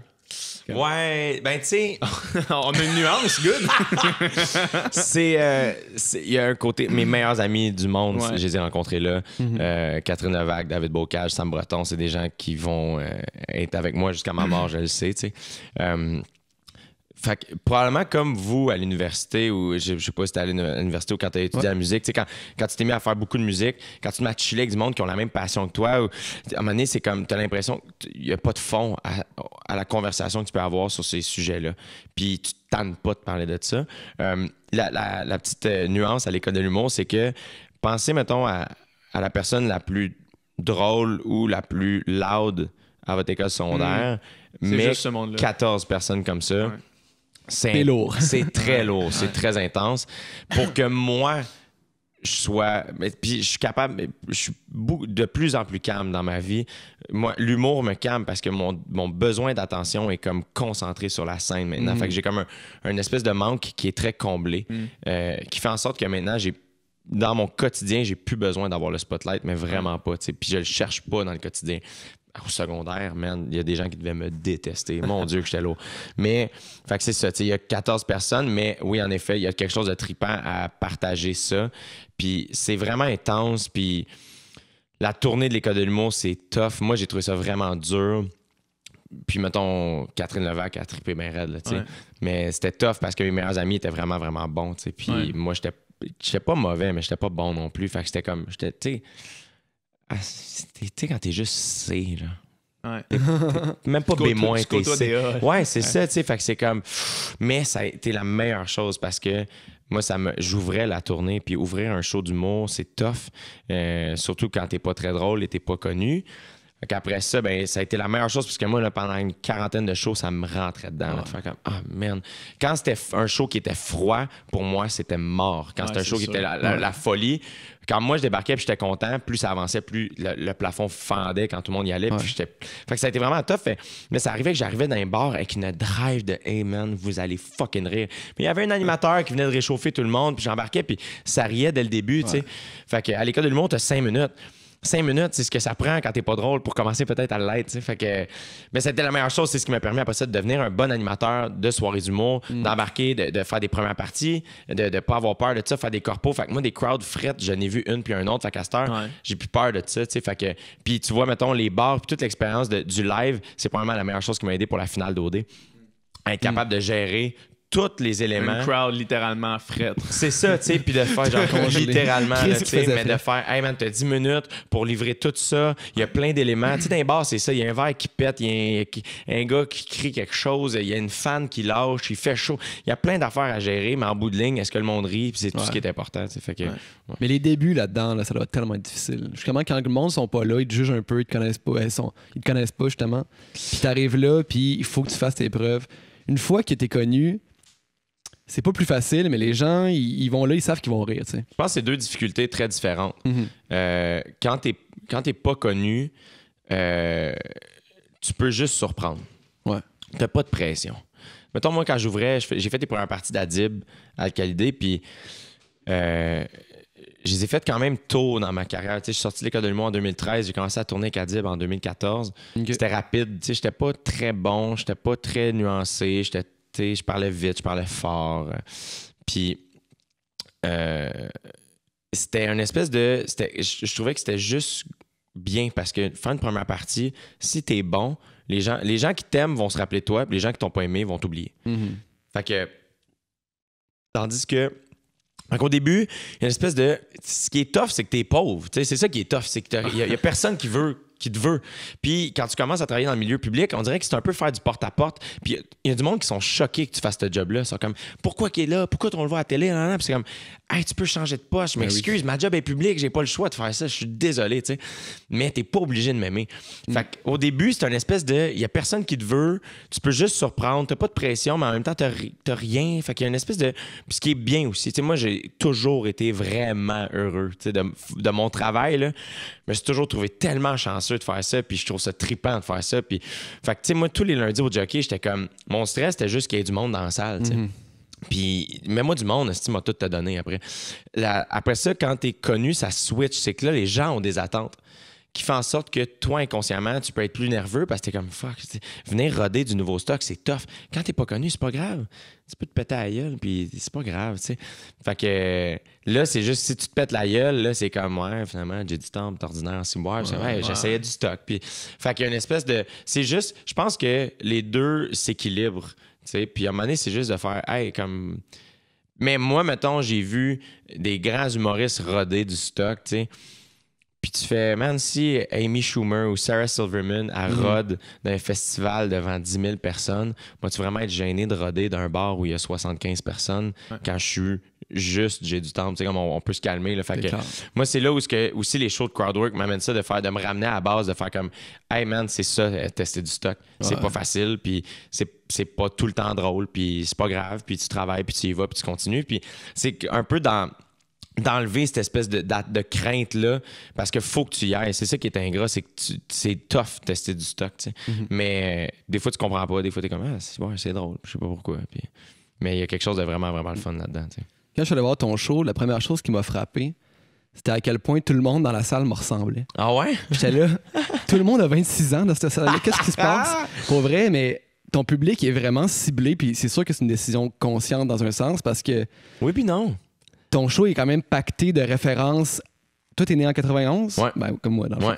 Fait que toutes les références à Pokémon, à Harry Potter, à tout ça, ben, tu sais, c'est comme... C'est moi, c'est mon enfance, tu sais. Puis avec ma blonde, on s'en parlait. Puis justement, ce qu'on s'est dit après, c'est la première fois qu'on va voir un show où est-ce qu'on est vraiment le public cible. Ouais. Tu sais, notre génération. Puis c'est un phénomène qui est nouveau, je pense. Là. Non, tu vois, c'est pour toi, mettons, c'est la première fois que tu vis cette expérience-là, mais je pense que, mettons, quand Louis-José est sorti, son premier show s'adressait à sa génération. Oui, exact. Moi, il y avait des jokes de son premier show, une joke de Vuarnet, je la comprenais pas, c'était une marque de linge que lui avait quand il était jeune, puis fait que les Nordiques, puis bon, excusez les gars de Québec, mais fait que mais ils vont revenir. Fait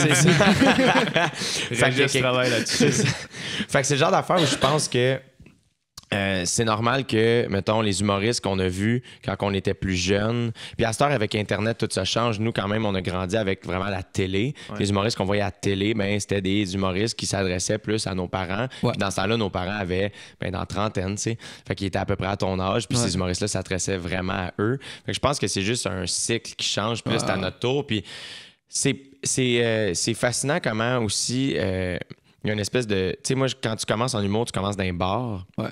Dans un bar, c'est une crowd qui est 18 ans et plus et qui est très universitaire. Un peu importe où tu joues, là, mettons, là, les soirées d'humour à Montréal, ça va être très universitaire, puis les jeunes commencent à travailler. Fait que c'est très 18-34, là. C'est vraiment, vraiment très ciblé. Fait que veux pas, inconsciemment, ton écriture va dans cette direction-là. Fait que moi, je suis rentré dans un bar, je suis sorti de l'école d'humour, j'avais 21 ans, je commençais à rouler dans un bar, j'avais peut-être 20, tu sais. Veux pas, à un moment donné, inconsciemment, mais tu t'adresses à ton monde. Fait que tu peux y aller là-dedans. Mais à un moment donné, quand tu te mets à jouer, quand tu te mets à faire de la télé, puis là, que il y a des gens un peu plus vieux ou plus jeunes qui viennent dans tes salles, là, il faut un peu que tu ouvres ton écriture, mais sans te dénaturer. Exact. Fait que, tu sais, je me gêne pas de faire une joke de Pokémon, mais je ferai pas un numéro sur les Pokémon, tu sais. Puis, je pense que dans mon show, c'est sûr que les références qui arrivent, c'est que c'est tellement fort en nous que, tu sais, j'ai 2 jokes d'Harry Potter dans mon show, mais les gens m'en parlent beaucoup, tu sais. Tandis que j'ai un numéro sur l'infidélité, que ça peut s'adresser à vraiment un public plus large. Mais ça va, c'est normal, tu sais. Fait que je pense que c'est le genre de truc où, curieusement, mettons, j'ai pas de joke de Radio Enfer dans mon show, mais ma mère écoutait Radio Enfer avec nous autres quand j'étais ado, tu sais. Fait que ma mère, elle a la référence des Pokémon, elle a la référence de Radio Enfer. Les gens qui l'ont pas, c'est les ados d'aujourd'hui. Les gens qui ont entre 12 et 18, 19 ans, 20 ans. Ce qui est pas bien plus jeune que moi, là, 20 ans, là, j'ai 26, tu sais, mais eux, ils l'ont pas écouté dans une galaxie près de chez vous, tu sais. Puis, fait que c'est le genre d'affaire où c'est là le petit décalage qu'il y a, où ce que moi, souvent, je vais me faire dire, toi, t'as un humour pour les jeunes. Puis je suis comme, non, je m'adresse aux gens de mon âge. Vraiment, vraiment. Puis je pense que ça peut résonner plus large, tu sais. Fait que c'est ça, tu sais. Puis c'est là aussi où des fois, moi, j'ai un grand désir d'être authentique sur scène. Je vais être très honnête, très sincère, très vrai. Puis ce que je trouve intéressant, puis c'est beaucoup Adib qui me fait réaliser ça, mais c'est quand un numéro est ancré dans une émotion, ça va résonner vraiment plus fort. C'est-à-dire que peu importe l'anecdote, que j'avais un numéro avant où je racontais, peu importe, là, mettons, la première fois, tu vois, dans mon show, j'ai une anecdote sur la première fois que j'ai été vraiment sous dans ma vie, puis mes parents sont venus me chercher, puis étaient en colère, puis tout ça, puis man, moi, ça, quand c'est arrivé, c'était un drame. Là, genre, je m'en suis voulu pendant des mois là, de ça. Là, et là, j'ai la distance pour en parler. Puis ce qui arrive, c'est qu'il y a quand même le sous-texte de ça, c'est que j'ai vécu de la honte. Et inconsciemment, tout le monde a ce langage. T'as déjà vécu de la honte, t'as déjà vécu. Fait que c'est là où mon anecdote, elle te fait rire, mais inconsciemment, je pense qu'elle peut se rattacher à plus loin que ça parce que le langage des émotions, c'est un langage vraiment universel que tout le monde connaît. Fait que quelque chose qui me fait profondément rire, nécessairement, ça va résonner avec quelqu'un. Mais la peine, la joie, la honte, name it, c'est là où je trouve ça intéressant. Fait que moi, des fois, à un moment donné, c'était une question que je me suis posée en dessous de chaque number, puis c'est pas écrit, puis c'est pas surligné. Puis des fois, il faut pas overthink l'affaire, là, c'est vraiment juste des jokes. Mais quand il y a de l'émotion en dessous, c'est là, je pense, que ça peut résonner plus fort. Puis je pense qu'évidemment que c'est ça l'humour aussi, la grosse différence. Puis ce qui est dur, mettons, en musique, ça s'exporte très bien. La musique, l'humour, c'est dur à exporter parce que c'est très ciblé, c'est très culturel. Ouais. Fait que c'est sûr que si je fais une joke de verglas, ben écoute, j'ai pas besoin d'aller bien loin d'un bar ou de l'autre, de la 40, puis tu sais, comme, ou de descendre, puis c'est fini, là, tu sais. Fait que c'est là où ce que la culture peut restreindre l'humour, mais en même temps, ça fait en sorte que toi et ta blonde, vous avez trippé encore plus fort. Fait que c'est comme juste de gager juste suffisamment. Puis tu sais, j'ai des jokes pointus où je vais accuser quand même aux plus jeunes, aux plus vieux, que là, je les ai perdus. Ouais. Puis c'est d'accepter ça aussi à un moment donné, de faire, c'est hey, c'est mon show, je veux m'amuser aussi, puis c'est pas grave si t'es catch pas tout, tu sais. Ouais. Mais ceux qui les catch, ben ils trippent, puis c'est juste j'aime pas ça trop diviser la crowd, fait que c'est pour ça que je trouve ça important quand même de rassembler le monde, puis de me permettre de faire une joke d'Harry Potter parce que ça m'amuse, puis de te l'expliquer après, puis ça me fait rire, voilà. T'es une des personnes qui a le plus de références de culture populaire que j'ai connues. Tu sais, je me rappelle à OD, à chaque fois que tu venais nous voir, t'avais une nouvelle référence de culture populaire. Puis moi, tu sais, j'ai quand même, au niveau de la culture populaire, j'ai quand même une bonne connaissance de pop culture de nos générations, du moins. Là. Fait que souvent, je les comprenais, mais des fois, t'arrivais avec des trucs que je catchais juste pas. Puis j'étais là, damn! Genre, il y a encore une autre référence que je connais pas, tu sais. Est-ce que t'as toujours été de même ou bien c'est en travaillant ton humour puis ton affaire que tu te fais une espèce de banque de culture ou que tu... Non, je pense que je sais pas, c'est un peu inconscient. Ouais. Mais tu vois, c'est ça. Moi, au début, tu sais, c'est ça, là, quand j'animais au jockey, je m'adressais à presque juste des universitaires. Fait que, tu sais, c'est ça, là, une joke d'Harry Potter ou de rouleau aux fruits résonnait très, très fort, tu sais. Mais à un moment donné, c'est ça, là, Monique de Val-d'Or, elle s'en sac un peu de Pikachu, puis c'est bien correct, tu sais. Fait que... Mais c'est aussi juste... je suis le même, tu sais. Mais j'ai pas tant de références que ça, tu sais. Mais mettons, c'est que Friends, mettons, ça a été un gros thing dans ma vie. Fait que c'est sûr que s'il se passe de quoi, puis ça me fait pas. Comme la quantité de fois, je fais hey, comme dans Friends, puis là, les gens, ouais, non, j'ai pas écouté. Puis je fais, c'est pas grave. Puis je le raconte quand même parce que ça me fait rire, mais. Fait que. Mais à un moment donné, ça vient une espèce aussi que j'ai l'air plus freak d'Harry Potter que je le suis, juste parce que, ben. Il suffit que j'en parle une fois ou deux. Puis tu sais, on a fait un show là-dessus, nous autres. Hein, on a fait un Potter Comedy Show, un show de stand-up et de sketch sur ce sujet-là. Fait qu'on le connaît bien puis on trippe pour vrai. Mais à un moment donné, ça fait en sorte que, ben, par la bande, c'est comme, hey, lui, il trippe sur Harry Potter. Fait que là, ben, on va y parler d'Harry Potter. Puis là, fait que ça fait qu'à un moment donné, je parle tout le temps d'Harry Potter. Fait que j'ai l'air plus freak que je le suis. Puis ça me dérange pas, tu sais. Mais, fait que j'ai jamais vraiment trop pensé. Puis c'est là aussi où ce que des fois, je pense que je veux pas devenir le dude connu qui se met à juste compter des anecdotes de shows de gars connus. Là, l'autre fois, j'étais avec telle personne. C'est pour ça que je trouve ça super important de vivre des shit puis de rester très... Parce que c'est facile à un moment donné de faire comme, voyons, il me semble que j'ai rien à raconter. J'ai juste comme... Je fais juste de la télé. Puis je trouve pas ça tout le temps intéressant à raconter des anecdotes de coulisses. T'sais. Fait que c'est là où je trouve, encore une fois, de voyager, de sortir de la zone de confort, essayer de quoi, aller à quelque part où tu n'as jamais été. Puis ça fait en sorte qu'à un moment donné, tu as des choses à raconter qui sont vraiment tripantes. Fait que, mais la culture, c'est ça. Les références en show, je pense que. Puis des fois, c'est des réflexes de débutant un peu ish. Je trouve que quand tu commences en humour, les deux trucs les plus faciles à aller chercher, c'est la vulgarité puis la référence, le name drop, c'est des réflexes, t'sais. Fait que des fois c'est juste un réflexe de faire fuck, ça me prend un rire, je vais dropper ça puis je sais que ça va marcher, t'sais. Mais des fois tu peux creuser un peu plus loin puis aller trouver vraiment mieux. T'as juste à dire Joanie puis tout le monde va rire, c'est sûr. Ouais, mais tu sais même ça, tu sais, c'est juste de, tu sais, j'ai 4 ou 5 jokes de OD dans mon show. J'ai pas un number là-dessus. Non. C'est des petits clins d'œil. Puis c'est aussi pour un peu accuser le fait de... Il y a beaucoup de gens qui sont dans mes salles qui m'ont connu via ça. Fait que c'est de faire comme, hey, regarde, oui, j'ai fait ça. On l'acknowledge, mais il y a d'autres choses. Puis allons-y. Mais je ferme pas les yeux là-dessus. Wow. C'est là où je fais, hey, je suis plein d'affaires dans la vie, dont animateur de OD. Tu parlais tantôt de te mettre en danger avec ton nouveau... avec le show de Crowdwork. Puis ça me semble être une trame narrative pour toi qui revient souvent... De ton parcours, c'est toujours faire quelque chose qui te met pas dans ta zone de confort. Puis là, je pense notamment à écrire un livre. Quelque chose qui est pas nécessairement ce que tu faisais, tu sais. Puis pourquoi tu cherches tout le temps ça? Ce qui est space, en fait, là, c'est que je pense que c'est un peu inconscient. Ah ouais? Je pense. Puis peut-être qu'à un moment donné, veux pas t'attirer ça, mais je me suis posé déjà la question. C'est une super bonne question. Puis je suis comme, pourquoi? Mon nouveau motto de ma vie ces temps-ci, c'est on se met dans des situations. Là. Je me ramasse dans des places, je suis comme, mais je me mets dans des situations, j'ai pas besoin de ça, ça va bien mes affaires. Mais je pense que c'est. Tu sais, mettons, OD, c'était ça, écrire le livre, c'est ça, les shows de crowdwork, c'est ça. Il y a plein de trucs comme ça où ma vie me fascine parce que. Puis je trouve ça le fun que ma vie me fascine parce que je trippe, tu sais, mais je me ramasse dans des places où je pensais jamais me ramasser, tu sais. Puis je pense que quand tu te fais. Il y a des gros projets qui semblent des grosses montagnes quand tu les attaques, puis tu les acceptes. Moi, du moins, je les accepte, je pense surtout en pensant à le sentiment que je vais vivre après. Mm-hmm. Comme attaquer un gros training, tu fais ça va être tough, mais à la fin, il va tellement être bien, tu sais. Puis la douche d'après game de hockey, là, c'est qu'elle est bonne, tu sais. Puis, fait que là, c'est le genre d'affaire où tu fais écrire un livre, c'est vraiment trippant, mettons. Je sais que les gens qui écrivent des livres, c'est des gens que j'admire et que je tiens vraiment en grande estime. Je suis-tu capable d'être cette personne-là? Je pense pas. Mais essayons-le. Ouais. Et il n'y a rien, je pense que pour accomplir des choses, moi, j'ai besoin des deadlines. J'ai besoin de, on va avoir besoin de ça, telle date. Puis, fait que ça m'est tombé sur la tête. Puis souvent, j'accepte un peu en oubliant un peu ce que ça implique. Puis une fois dedans, puis au dé, c'est la même chose, c'est quand tu montes la montagne, c'est tough, puis c'est gros, puis ça. Mais rendu de l'autre bord, tu regardes, t'es comme, j'ai été capable de faire ça. Puis ce qui est sick, c'est qu'on dirait, c'est comme des checkpoints. On dirait que c'est comme, là, je suis rendu capable de faire ça.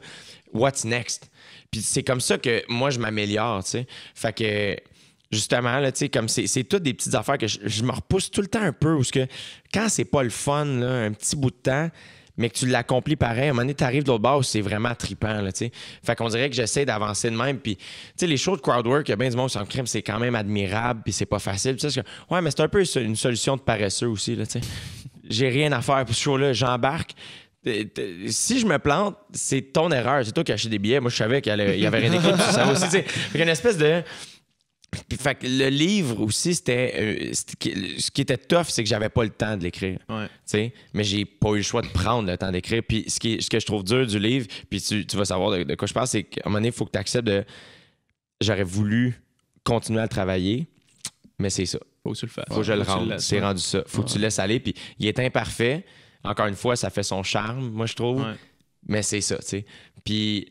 Ce que je trouve particulièrement plaisant de l'écriture, c'est que c'est quelque chose de très personnel. Ouais. T'es tout seul dans ta bulle, puis t'écris. Moi, je m'ouvre beaucoup sur scène, mais je m'ouvre encore plus quand j'écris parce que j'ai l'impression que je suis tout seul, que je me parle juste à moi. Fait que je vais bien plus loin, puis je le vis tout seul. Puis quand je l'envoie, le lecteur l'achète puis il lit tout seul. Fait qu'il y a une espèce d'intimité qui se crée entre l'auteur puis le lectorat qui est vraiment en space, qui fait en sorte que les gens qui arrivent à mon show puis à la fin, mettons, qui me font signer mon livre, il y a une espèce de petite affaire de « Oh my God! » T'es rentré là, toi aussi. Ouais, c'est ça. Fait qu'il y a quelque chose de bien spécial là-dedans. La journée que je suis allé voir ton show, j'ai lu ton livre. C'était une journée thématique J'ai du temps. Wow, t'es bien fin, man. Là, tu devoir. Je me prépare. T'es vraiment fin. Puis, deux choses. Premièrement, on remarque qu'il y a des choses qui sont dans le livre qui reviennent dans le show, des choses qui sont dans le show qui sont dans le livre aussi. Un numéro, ouais. Mais avec des petites différences, des petites nuances, en fait. Ouais, ben dans le fond, dans le show, tu sais, dans un show d'humour, il faut que le punch priorise. Donc, il faut que ce soit drôle et c'est plus rapide. Dans un show d'humour, tandis que dans le livre, ce que je trouve le fun de ce numéro-là, c'est que, mettons, toi, t'as lu le livre, puis en plus, la même journée, fait que toi, tu l'as senti venir. Ouais. Dans le show, ça roule. Dans le livre, je prends mon temps, puis je le raconte, puis tu comprends comment je me sens, puis ce que je pense, puis ça. Tandis que dans le show, je pèse pas trop sur ce clou-là, mais quand même, je trouve que le number vaut la peine d'être raconté. Ouais. Je le trouve le fun. Puis deuxièmement, ça, c'est la question séjour. On se demande tout le temps, est-ce que tu te mets en scène dans ton show, dans ton livre, tu sais? Ouais. C'est quoi la part d'autofiction, d'autobiographie là-dedans? Ben, tu vois, je me suis posé la question, mettons, dans le livre, est-ce que je change le nom de mon personnage? Tu sais? Parce que là, c'est moi le personnage, c'est Jérémy. Puis je me suis posé la question parce que moi, dans le fond, le livre, quand j'ai accepté, eux, ce qu'ils voulaient, c'était la base de la commande, c'était on veut des histoires de gars dans le sens où on veut que ça parte d'une relation entre des gars. Peu peu importe ce que c'est. Après ça, évidemment, il peut y avoir des filles, mais on veut un peu comprendre. Et moi, je suis parti vraiment avec l'idée de parler d'amitié entre garçons. Tu sais, vous deux, vous êtes des amis depuis la 5e année. Il y a beaucoup d'amour là-dedans, il y a beaucoup de fraternité.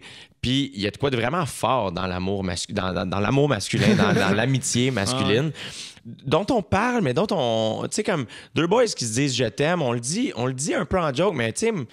Moi, j'ai des amis à qui je trouve ça super important de leur dire, puis c'est vraiment important, puis c'est vraiment le fun, puis je trouve que c'est le genre d'amitié qui est assez unique, tu sais. Fait que... Moi, j'ai jamais dit ça. Pour vrai, moi, PH, c'est drôle parce que on se connaît depuis tellement longtemps que je pense qu'on s'est jamais serré la main. Parce que ça serait trop bizarre. Une des premières fois qu'on s'est pris dans nos bras, c'était après OD. Ouais. Parce qu'en 5e année du primaire, tu ne serres pas la main, tu sais. Puis là, c'était quand on commence à faire ça, on n'a jamais commencé. Ouais, c'est ça. C'est où tu commences? Mais il y a tellement quelque chose de puissant à partager. Comme on se comprend bien, tu sais, une vraie grosse amitié de gars, là. C'est tellement simple et fluide et il y a un partage qui est gigantesque, tu sais. Puis... fait que dans le livre, moi, je l'ai pas écrit en ordre. Je l'ai vraiment... Puis ma vie, c'est raconter des histoires un peu, tu sais, toi aussi. Puis ça, fait qu'à un moment donné, c'est de faire... J'avais des histoires en moi que je savais pas où y allait. Et je suis comme, crime, quand il est arrivé le livre, je suis comme, c'est là que ça va, cette histoire-là, tu sais. Fait que j'ai commencé juste en racontant des histoires. Et tu vois, le numéro de l'infidèle qui est dans mon show, cette histoire-là m'habite beaucoup. Puis j'ai envie de vraiment bien la raconter, cette histoire-là. Fait que dans ma tête, je trouvais ça cool de pouvoir la mettre là, de la raconter autrement, de la raconter en prenant mon temps, de voir vraiment que... Puis moi, ça m'a fait me poser des questions, de faire, c'est-tu mal? Est-ce qu'on a besoin de... Tu sais, ça m'a fait me poser plein de questions que je laisse un peu après ça, le public puis le lecteur, c'est posé chez eux. Je les pose pas pour lui, tu sais. Moi, je te parle de ça. Si toi, ça t'amène à te poser ces questions-là, en quelque part, je n'ai assez bien parlé. Fait que, mais oui, moi, je suis pas un bon menteur dans la vie, donc je me mets beaucoup en scène. Évidemment, à un moment donné, vient un moment dans le show où, à un moment donné, à force de travailler un number, tantôt, quand je te parlais de l'anecdote, la première fois que j'étais chaud, ben si je l'avais écrit le lendemain que ça m'est arrivé, j'aurais pas été capable de mettre des jokes dedans. Mais vu que j'ai la distance, là, je peux un peu extrapoler puis exagérer. Mais la base est tout le temps vraie. Dans le livre, mettons, tu sais, j'ai une copine avec qui j'ai été 9 ans, ça m'est jamais arrivé de ma vie. Cette fille-là représente vraiment 2 blondes que j'ai eues dans ma vie, mettons. C'est un heureux mélange de 2 personnages. Fait que le livre, c'est vraiment plus... dans la zone grise. C'est beaucoup basé sur des vrais faits de ma vie. J'ai perdu mon permis pour vrai dans ma vie, mais ça s'est pas passé de la manière que ça se passe dans le livre. J'ai pogné juste trop de tickets, puis il y a eu un contexte qui fait en sorte que je l'ai perdu. T'sais. Fait qu'il y a eu comme... C'est là où j'utilise vraiment des vrais trucs, puis des fois, je mélange des affaires qui deviennent l'histoire. Puis le livre, ce qui était space aussi, c'est que je savais pas où je m'en allais. Fait que j'avais quelques histoires que je suis comme, OK, ça marche, puis... j'ai eu de la difficulté avec la temporalité, puis dans ma tête, c'est là où il n'est pas encore parfait. Ouais, exact. Puis ça a vraiment été un issue pour moi dans l'écriture. Puis à un moment donné, je voulais abandonner. J'ai failli complètement écrire autre chose parce que j'étais à bout. Puis mes éditrices ont été tellement fines. Puis en fait, non, tu tiens de quoi? Il faut juste que ce soit plus clair. Vas-y. Puis dans le même moment, je lisais des livres de Joël Dicker, qui est beaucoup dans la temporalité aussi. Il y a comme tout le temps comme 3 time-lapse, puis t'es tout le temps un peu mêlé, mais en même temps, tu finis par comprendre plus tu continues, fait que ça va, tu sais. Fait que ça m'a comme un peu rassuré, mais c'est là où, à la fin, je savais pas ce qui allait se passer. Puis c'est là que j'ai trouvé ça vraiment grisant d'écrire, c'est que j'écrivais, puis c'est ce que j'aimais de ce style d'écriture-là, c'est que, vu que je savais pas où je m'en allais, des fois, je suis comme, fais juste décrire la pièce où t'es, c'est quoi que je vois, puis de juste décrire comment je me sens, qu'est-ce que je bois, comment je suis habillé, de quoi ça a l'air, qu'est-ce que ça sent, puis là, à un moment donné, ce personnage-là débarque, je savais pas qu'il allait débarquer, mais je suis comme, hey, c'est ça que je sens, tao, le débarque, la fin m'est arrivée. Puis, et c'est là où je trouve, il a fallu que je la laisse aller, c'est que j'ai mis beaucoup de pression, moi, dans ma tête sur la fin. Je suis comme, c'est-tu tiré par les cheveux? C'est-tu quétaine? C'est-tu pas le fun? Puis à un moment donné, c'est comme, c'est juste ça. Puis c'est correct, puis c'est pas grave. Ça fait que... Mais ça a été une expérience qui a été vraiment à space, puis je sais que j'ai envie de réécrire, mais je sais que j'ai besoin de deadline pour écrire, donc... Tu sais, j'ai eu le sentiment... Ça te prend un projet pour... j'ai eu le sentiment, mettons, que j'avais pas le temps de le faire, mais je pense que peu importe quand je vais écrire un livre, je vais toujours avoir ce sentiment-là. Ouais. Il y a un de mes profs à l'université qui disait quand t'écris, l'histoire est là, faut juste que tu la découvres. Ouais. Puis lui, il parlait de son expérience. Il dit, à un moment donné, j'écrivais, puis là, il y a un personnage qui rentre dans un train. Puis là, j'avais aucune idée où est-ce qu'il s'en allait. Puis pendant qu'il était dans le train, puis là, il parle de son personnage principal. Pendant que j'étais dans le train, j'ai découvert que le personnage, il manquait une jambe. Fait que là, il dit pourquoi il manque une jambe. Fait que là, il continue à écrire, puis c'était un gars qui était allé à la guerre, c'était un gars qui avait perdu une jambe à la guerre, puis tout seul, il savait pas avant de s'asseoir puis de commencer à écrire, tu sais. Puis ça m'habite encore un petit peu quand il avait dit ça, parce que je trouve que c'est une belle façon de voir la chose. Si tu sais pas, évidemment, tu peux écrire avec un plan, mais si t'es pas au moins poreux à ce que le plan change, tu fermes les portes quand même à de la créativité qui vient, je trouve. Mais je pense que ça dépend des personnalités aussi. Tu sais, je pense que ça dépend du monde. Il y en a qui ont besoin d'avoir un plan, puis c'est vraiment la manière optimale qu'ils vont créer. Je pense que c'est là où il faut que tu découvres un peu ta créativité à toi. Puis c'est comme trouver les bons moments où toi, t'es bon pour écrire. C'est un mélange de plein d'affaires qui font en sorte que tu vas juste rendre ton projet optimal ou le meilleur que toi, tu es capable de faire. Fait que, puis moi, en humour, ça a été ça aussi un peu de voir plein d'amis que eux, c'est comme, eux, il faut vraiment qu'ils écrivent physiquement. Et moi, je suis comme, man, ça me tue. On dirait que je suis pas capable, je suis pas drôle comme ça, tu sais. Puis de réaliser, hey, attends, moi, il faut que je sois un peu à mi-chemin entre l'écriture et l'impro pour vraiment aller trouver mon essence. Moi, j'ai besoin d'être en action pour vraiment livrer le best. Puis je pense qu'à l'écriture, moi, c'était un heureux mélange de la même affaire. Puis c'est là que j'ai réalisé, faut que je sache un peu où je m'en... J'ai beaucoup de temps d'incubation. Quand on dit tu as l'idée, après ça, tu formes l'idée un peu, tu incubes, puis après ça, tu la finalises. Moi, mon moment d'incubation est super important. Le moment où j'absorbe l'idée, puis j'y repense inconsciemment. Fait que je pense que ça dépend des personnalités, tu sais. Mais en effet, si tu laisses la porte ouverte, tu sais, je pense que c'est l'auteur de Breaking Bad il savait pas où il s'en allait, tu sais. Puis il laissait tout le temps un peu parce qu'il était jamais sûr s'il allait avoir une autre saison. Fait qu'il ne pouvait pas aller trop loin. Puis ça a fait quelque chose de tellement... Ça a passé sur une chair en tabarnak. Ça a fait quelque chose de tellement brillant, tu sais. Fait que je pense que c'est là aussi, il faut que tu écoutes. Faut savoir où arrêter aussi. Tu sais, ils ont fait 5 saisons, mettons. Puis c'est comme, hey, tu sais... Là, c'est assez. C'est assez. Fait que... Mais je suis vraiment d'accord. Je pense juste qu'il faut que tu trouves comment toi tu crées, tu sais. C'est bizarre, ça, ce principe-là d'écrire avec la réaction immédiate du public, tu sais. Mais eux, c'était... Lui écrivait pour la série, tu sais. Mais je pense au gars de Game of Thrones, George Martin, qui lui, au début, il n'a pas commencé pour une série.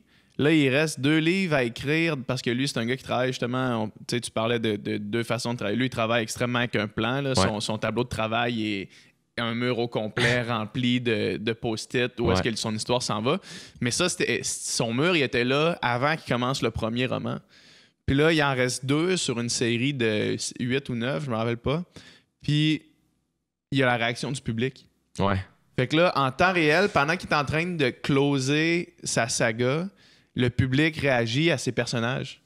Fait que là, le public veut que tel et tel finissent ensemble, veut que tel ne meure pas, aime tellement tel. Fait que là, lui, il se ramasse à c'est sûr que ça modifie sa perception, c'est sûr que ça modifie qu'est-ce que lui allait écrire. Puis si la série avait jamais été achetée, il aurait fini ses romans selon sa propre idée qui s'était faite initialement ou selon son esprit créateur. Mais là, c'est sûr que ça modifie... en fait, le parallèle avec OD est bon. Tu sais, la réaction du public en temps réel, toi, tu as 3 semaines d'avance. La réaction du public en temps réel, ça modifie tes décisions tout le temps. Tu sais. Complètement. Et tu sais qu'est-ce qui s'en vient, mais c'est ça, c'est un peu à plus petite échelle le travail de Gab, en fait, que Gab a fait, puis l'équipe de prod d'OD. Tu sais. C'est fou quand même que la réaction du public puisse modifier ton œuvre, si tu veux. C'est un cool de phénomène.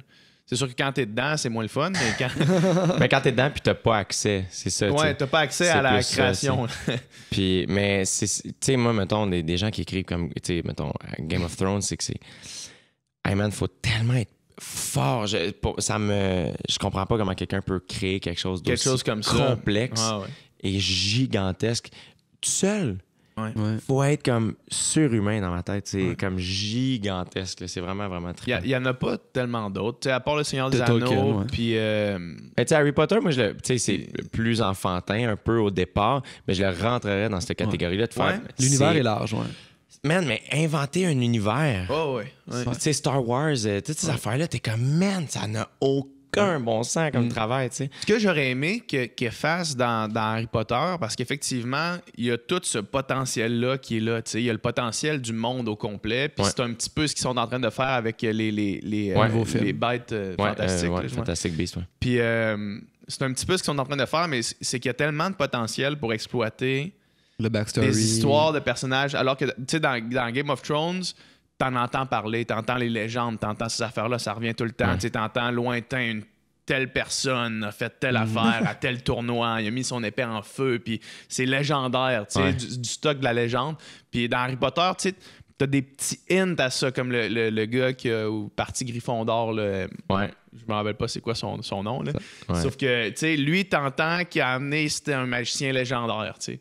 Mais on dirait que je sais pas, c'est peut-être le geek en moi qui a envie de voir son histoire au complet. Genre, je veux savoir c'est quoi, c'est qui lui, c'est qui a aimé dans sa vie, tu sais, c'est quoi sa vie. Juste la vie de Dumbledore, c'est comme là, je pense que c'est là qu'ils s'en vont un peu tranquillement avec Fantastic Beasts, mais c'est les parents, il y a tellement de stock là-dedans, mais c'est fou, justement. Il a fallu qu'elle pense à la backstory. C'est probablement, c'est vraiment fascinant. Seigneur des Anneaux, c'est deep aussi. Là. Ouais, exact. Tolkien, il a carrément créé des langues, des nouvelles langues pour les elfes. Là.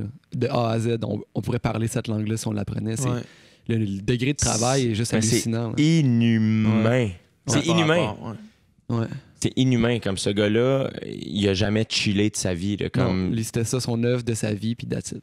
Mais ça, je sais pas à quel point l'histoire est vraie, comment tout ça a commencé, comment Seigneur des Anneaux a commencé. Il était dans un bar, c'est l'histoire que j'ai entendue, il était dans un bar, puis il a pris une napkin, puis là, il parlait avec un de ses amis, puis il a dit « Ah, j'ai envie d'écrire », puis là, il a écrit « Dans un trou vivait un hobbit » sur sa napkin. Okay. Puis ça, c'était le début du Seigneur des Anneaux. Ah ouais?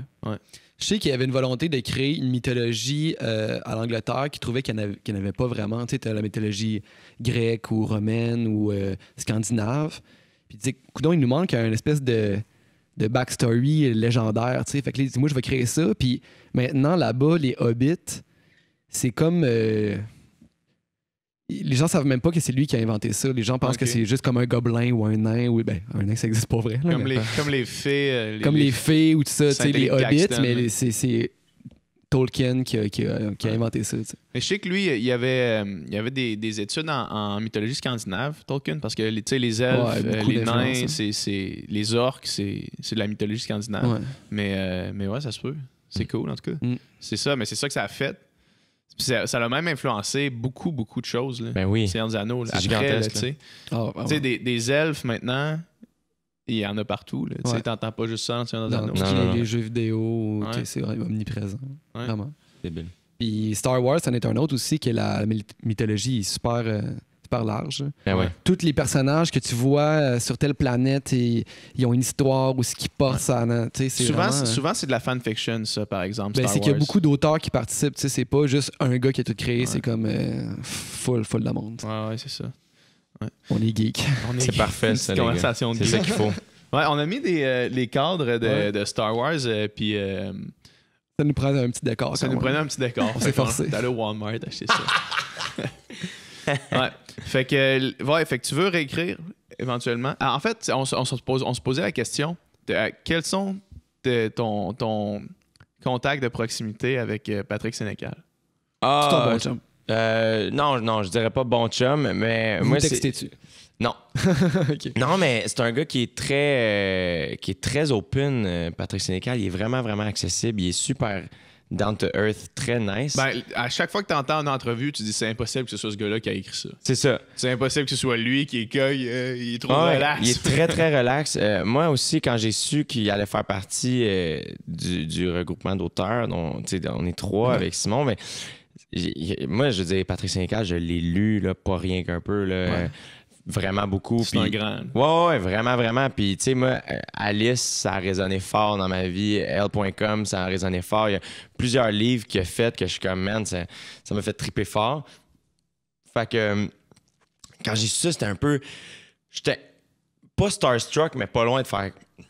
Je trouvais ça vraiment intimidant d'écrire mes premiers mots à côté des siens, tu sais. Mais en même temps, je trouvais ça vraiment... Encore une fois, ma vie me fascine. Je fais ça... c'est quoi les crises de chance? Ça n'a pas de bon sens, genre. Comme si tu m'avais dit en secondaire 3, genre, pendant que je lisais la liste, yo, le dude qui te fait triper le plus comme auteur, là, à un moment donné, genre, il va savoir t'es qui, puis il va lire. Comme, il a lu mon livre. Ouais. Il a lu mon livre. C'est un gars qui fait ses devoirs, là. Il est vraiment, vraiment gentil. Puis quand on s'est mis à faire un peu de promo pour le livre, il est comme, ah, man, je l'ai lu, ça marche, c'est le fun, j'ai bien aimé ça, c'est plus léger, il y a beaucoup de dialogue. C'est comme.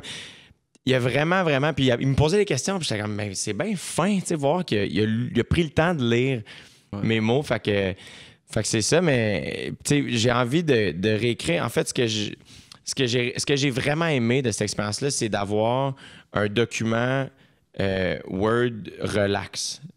Même si c'était pas relax dans le contexte, là, mais le type d'écriture était plus relax pour moi. Fait que, tu sais, là, c'est un peu aussi, j'ai mon stand-up. Avant, j'écrivais beaucoup pour Urbania. Là, j'écris presque plus, là, malheureusement, je prends moins de temps. Mais, tu sais, comme mon stand-up, c'était vraiment, OK, on y va d'un gag, on punch, puis tout ça. Urbania, c'était plus vraiment moi, des petites réflexions, des états d'âme, des affaires de même. Vraiment un genre de mini-journal intime-ish, là, déguisé. Puis le livre, c'était vraiment de prendre le temps de raconter des histoires, tu sais.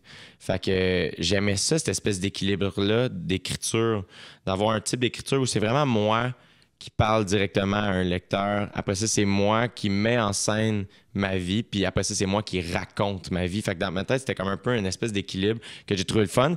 Puis c'est le fun aussi de se rappeler. Moi, à un moment donné, je voulais comme écrire beaucoup sur qu'est-ce que j'ai fait aujourd'hui, ou qu'est-ce que je me suis dit, des anecdotes. Fait que là, j'ai comme ouvert un document dans mon ordi où je raconte des trucs des fois que je vis juste pour moi. Puis comme je sais pas si ça va devenir un livre, je sais pas ce que ça va devenir, mais je trouve ça le fun, ça me calme, je trouve ça le fun à extérioriser aussi. Fait qu'on verra. Ouais. C'est cool, en tout cas. Pat, si tu m'entends, viens dans le podcast. Ça me surprendrait qu'il écoute ça. Ouais, je peux demander à l'éditrice. Je vous garantis rien, là, Pat, sans toi pas mal. Pat. Juste l'appeler Pat. Mon bon chum de gars. Ça me rend mal à l'aise. C'est tellement une légende. Ouais. Mais il est vraiment bon. On a fait le Salon du livre de Québec ensemble. Ouais. Il est rodé, man. Il est rodé. Il est super bon. Il est vraiment, vraiment talentueux. Puis c'est ça, il y a constamment un livre sur lui. Puis il y a beaucoup de ça aussi, je trouve, c'est que tu peux apprendre de ça. C'est comme tu deviens pas bon juste à rien faire. Là, à un moment donné, il faut que tu en consommes, faut que ça t'habite, il faut que tu y penses, il faut que tu travailles. Puis des fois, le travail n'a pas besoin d'être difficile. Pour moi, consommer de l'humour, c'est pas tough. Pour moi, fait qu'à un moment donné, il y a ça aussi. Puis moi, c'est là où des fois, il faut un peu t'enlever aussi le syndrome de l'imposteur. Là. Moi, au début, c'était ça qui me stressait, c'est de faire hey, je suis pas un auteur, puis il y a du monde qui voudrait être auteur, puis ça marche peut-être pas. Puis après ça, je suis comme hey, j'ai cette opportunité-là, je peux-tu le vivre, puis je peux être, comme je le vis, puis j'y vais, puis je plonge, puis je fais de mon mieux, puis ça te plaise ou pas, tant mieux si ça te plaît, puis si ça te plaît pas, ben c'est pas grave. Il y a plein d'auteurs tellement brillants qui existent, vas-y, tu sais. Fait que, mais de pas t'empêcher d'essayer de quoi, tu sais. Comme t'essaierais un nouveau sport, tu sais. Fait que, Puis il y a une histoire, un de mes profs au cégep, il était assistant sur le plateau de Catch Me If You Can quand ils sont venus filmer à Québec. Ouais. Tu sais, il y a une séquence qui est filmée à Québec. Ouais. Puis ça, lui, il était assistant de Scorsese. Dans le fond, il amenait les cafés. On parle-tu de Jean-Pierre? Non, c'était pas Jean-Pierre. Je me rappelle pas c'était quoi son nom. Puis il disait entre les takes dans sa roulotte, il écoutait des films. Mais Scorsese, c'est un grand cinéphile, un grand critique de cinéma aussi. Il disait, des fois, il écoutait 2 films de 2h30 par jour. Le gars, il est sur le plateau, en train de tourner. Puis il le fait, puis il est pas comme... ça joue pas pendant qu'il est en train de faire autre chose. Ouais. Il est assis devant, puis il écoute attentivement le film. Puis ça paraît. Ben oui. Ça paraît, parce que il y a pas personne à l'âge que lui a qui peut être aussi à jour. Non, c'est ça. Tu sais, The Wolf of Wall Street, là, les gars, ils jouent au beer pong. Là. On dirait un film fait par un gars de 25 ans. Ouais, les gars, ils jouent au beer pong. Mais je trouve que les gens qui... Puis c'est pour ça, tu sais, l'autre fois, je parlais de Joe Rogan. Ça, moi, des fois, c'est ça qui est fascinant, je trouve, de voir des êtres humains constamment se garder on puis se réinventer. Curieux. Curieux, c'est une grande curiosité. Ça paraît que c'est un signe d'intelligence parce que c'est fucked up que quelqu'un de 60 ans résonne aussi fort dans nos vies à nous. Exact. Mais c'est parce que lui, il se challenge sans cesse. Mais Quentin Tarantino, si je me trompe pas, c'est un gars qui travaillait dans un club vidéo. Ouais. Il a commencé comme ça, là, il écoutait des films non-stop. Là, fait que... Puis il a acheté un cinéma dernièrement pour pouvoir montrer les films qu'il voulait. Juste parce qu'il peut le faire, il a acheté un cinéma. Puis il a fait, fuck, moi je vais continuer à montrer des films. Même si le monde arrête d'y aller, moi je vais continuer. Même si j'étais à perte. Là, exact. Mais pour créer, il faut connaître. Puis ce qui sort, c'est des choses que tu as emmagasinées qui sont rentrées. Fait qu'il faut que tu en rentres aussi. Surtout au niveau de la forme. Principalement, mais au niveau des connaissances, comme, tu sais, nous, Joe Rogan, une des raisons pour qu'on a commencé le podcast, c'est parce qu'on se parlait de Joe Rogan. On se parlait de ses podcasts, puis une des affaires qui fait que Joe Rogan est Joe Rogan, c'est qu'il n'a pas peur de changer d'opinion. Non, exact. Il n'a pas peur de... Premièrement, il invite du monde avec qui il n'est pas d'accord, souvent. Comme je sais que longtemps, il y a eu une opinion, moi je le sais maintenant parce que je suis plus impliqué dans ça, mais il y a une opinion négative pour les véganes. Puis, dernièrement, il a invité Rich Roll, qui est probablement le podcasteur, un des podcasteurs les plus connus, qui est un vegan. Puis, ils ont eu une conversation extrêmement enrichissante des deux côtés. Parce que Joe Rogan, il est intéressé. Mais la grande puissance, je trouve qu'il y a, c'est qu'il invite des gens avec qui il n'est pas d'accord, mais il n'est pas dans le jugement. Non, jamais. Il veut être dans la compréhension. Il laisse parler, exact. Il est curieux.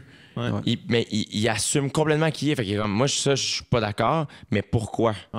Puis c'est une grande force chez lui. Vraiment. Puis c'est justement un gars, je trouve, qui est plus qu'une affaire et qui se le permet et qui l'assume complètement. Le gars qui a animé Fear Factor. Ouais, t'en parlais sur le podcast de Jerry Alain que t'es allé, ou est-ce que ça avait joué un rôle dans ta décision de faire rôder? Complètement. Parce que, puis moi, à ce moment-là, j'ai beaucoup écouté Joe Rogan en quête d'une réponse. Et l'émission il t'en a donné une. Il m'en a littéralement donné une. L'émission avec Marc Maron sur le podcast à Marc Maron, si je ne me trompe pas. C'est le What the Fuck podcast. Puis Marc Maron, qui est considéré quand même comme un intellectuel, un gars un peu, tu sais, avec des petits démons qui travaillent sur lui, fait qu'il est plus psychologue dans son approche. Puis, et qui challengeait Rogan vraiment, vraiment fort, voir que tu fais du... Tu sais, t'animais du fucking Fear Factor de jour, puis le soir, tu faisais du stand-up qui critiquait la société. Tu peux pas faire ça, puis Joe était juste comme, dude, tu peux faire ce que je veux. Tu peux être plus qu'une affaire dans la vie, tu sais. Puis pour lui, c'était deux trucs complètement différents et ça en était, tu sais. Fait que moi, puis tu sais, il anime, tu sais, il est commentateur de la UFC. Il fait du gros stand-up. Il a le podcast le plus écouté au monde. Il fume du weed. Il s'entraîne vraiment fort. Comme, il est plein d'affaires, ce gars-là. Mais il veut juste vraiment, je trouve que c'est un bon être humain, je trouve. Il est très ouvert à l'autre. Puis comme tu as dit, c'est vrai. Puis c'est quelle belle qualité que d'être capable de changer son fusil d'épaule.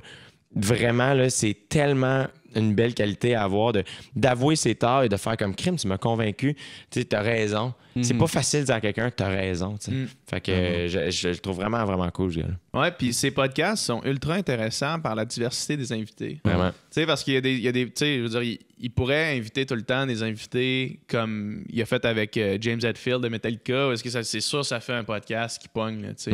Sauf que c'est pas ça qu'il fait. Non. T'sais, il invite du monde qui est intéressé à avoir une discussion avec. Ou il invite James Hetfield, mais il parle d'abeilles pendant 40 minutes. Ouais, c'est ça. Le monde, c'est ça. Il s'en fout, tu sais. Il veut pas parler de son passé à l'écolo. Il fait juste parler du fait que James Hetfield, il a une culture d'abeilles, puis il fait son propre miel. Même lui-même, James, les gars, hey, on peut changer de sujet, là, c'est plate. Non, ça intéresse le monde, les abeilles. On continue de parler de ça. Ouais, c'est une grosse force de Joe Rogan. Puis c'est le fun, les podcasts, justement, tu sais, pour des conversations comme on a maintenant, où est-ce que c'est pas fermé dans la forme, puis on peut élaborer sur plein d'affaires, tu sais, puis c'est vraiment cool que, ben, juste le succès qu'on a eu avec le premier épisode qui était avec Lisanne Nadeau, est-ce que le monde se sont claqués 2h25, ou est-ce qu'on prend une personne de culture populaire qui est Lisanne, puis qu'on lui parle, puis qu'elle nous livre des affaires qu'elle n'a pas dit nulle part, juste parce que... Puis que le monde sont intéressés à ça, tu sais. On en parlait l'autre fois, on dit... Maintenant, la jeunesse, c'est souvent le span de quelques secondes, le Snapchat, ces affaires-là. Ben, crime, non. Ça prouve le contraire. Pas juste ça. C'est ça. Fait que le monde peut s'asseoir, écouter des conversations de 2h30, puis être intéressé par ça. Ben, puis en fait, c'est que je pense que c'est beaucoup en réaction au possiblement, fait que, je pense, je connais rien, tu sais, mais c'est... Non, mais c'est vrai, mais souvent, mettons... Disclaimer. Non, mais je connais rien. Je connais rien. Okay? Mais je trouve que... on est souvent un peu en retard sur une couple de trucs ici, tu sais, au Québec, surtout dans puis c'est pas que négatif, là, mais sur, mettons, la forme, justement, là, tu sais, les vidéos, petites affaires, là, puis de faire... Puis je trouve que moi... Puis c'est ça qui est dur en télévision, puis je comprends, parce que, mettons, ben c'est les publicitaires qui m'offrent mon salaire. Fait qu'ils ont... terrasse de ville. C'est eux qui choisissent. Ils sont plus... Je sais pas. Mais, tu sais, c'est eux qui choisissent. Fait qu'à un moment donné, c'est de faire aussi... C'est ça qui est le fun aussi, d'être un peu... C'est que je trouve la télé, c'est très formaté. Puis non, on peut pas aller là. Ça va être trop long. Puis moi, tu vois... Les entrevues, j'ai vu tout savoir, j'étais supposé être télévisé, puis ils voulaient descendre ça à 22 minutes, puis je suis comme, ben c'est pas la vision que j'ai. Ouais. Puis ça, non, mais ça va être un best-of, ça va être bien meilleur. Puis je suis comme, hey, tu sais quoi, je comprends complètement, et probablement que tu as raison que ce serait meilleur. Je veux un peu les downtime aussi, pour qu'on ait accès. Je veux, puis tu sais, tantôt on parlait aussi d'un special, comment c'est pas la même chose écouter un special en live, mais je veux qu'on se rapproche le plus possible de l'expérience d'être dans la salle devant deux personnes qui communiquent, tu sais. Fait que souvent, je pense que peut-être qu'inconsciemment, les gens aussi, des fois, c'est comme... C'est sûr qu'à force de donner du craft dinner à quelqu'un, s'il drop un tartare, ben il va pas triper. C'est normal. Il est habitué à une affaire, tu sais. Fait que... À force de donner des tartares. Mais à force de donner des... Ouais, c'est ça, à un moment donné, ils vont... Fait que c'est un peu la même chose, je trouve que... Puis je pense, d'après moi, c'est en réaction, justement, de faire... Ben oui, c'est vrai qu'on va aimer ça, les memes puis les affaires quick, mais je pense que des fois, à un moment donné, ça fait du bien aussi. Le sentiment est pas le même. Quand tu viens d'écouter un podcast complet, il y a un sentiment qui est quand même le fun, tu sais, de faire... Ouais. Hey, tu prends le temps d'écouter du monde jaser, puis ça fait du bien, tu sais. Puis des fois, on dirait que quand tu vois une information rapide, peu importe le degré d'intelligence de l'information que tu reçois, des fois, ça ne résonne pas en toi parce que tu n'as pas l'occasion de faire le processus jusqu'à cette information-là. Fait que tu reçois l'information, puis hop, ça te quitte tout de suite. T'sais, par exemple, un meme. Tu vois un meme, c'est comme hop, puis tu t'en vas. Tandis que dans un podcast, admettons, tu peux te rendre au point où est-ce que le meme est, par exemple, là, en termes de réflexion puis de cheminement intellectuel, mais tu fais le chemin. Ouais. Fait que tu te rends là. Puis ça t'habite plus longtemps, j'ai l'impression. Tu peux, après ça, avoir ça qui reste dans toi, puis la discussion, la conversation, puis, tu sais, toutes les personnes que Joe Rogan rencontre ou que Rich Roll... En fait, c'était John Joseph qui est le... il a été invité à Joe Rogan. Tu regarderas ce podcast. C'est un chanteur de band hardcore des années 80. Puis ce gars-là, il a pété des gueules dans sa vie, il a fait de la prison, il a tout fait. Il s'est fait stabber, tu sais, puis il raconte ça, puis là... OK, là, j'ai accès à une histoire qui est vraie, racontée par la personne qui l'a vécue, puis ça reste longtemps. Mais le gars aujourd'hui, il est vegan, puis il fait des ultramarathons, genre. C'est ça, sa vie, il fait complètement, 180 degrés. Ouais, il fait des Ironman, puis c'est drôle, il parle du mouvement vegan, puis il dit moi, je suis pas vegan.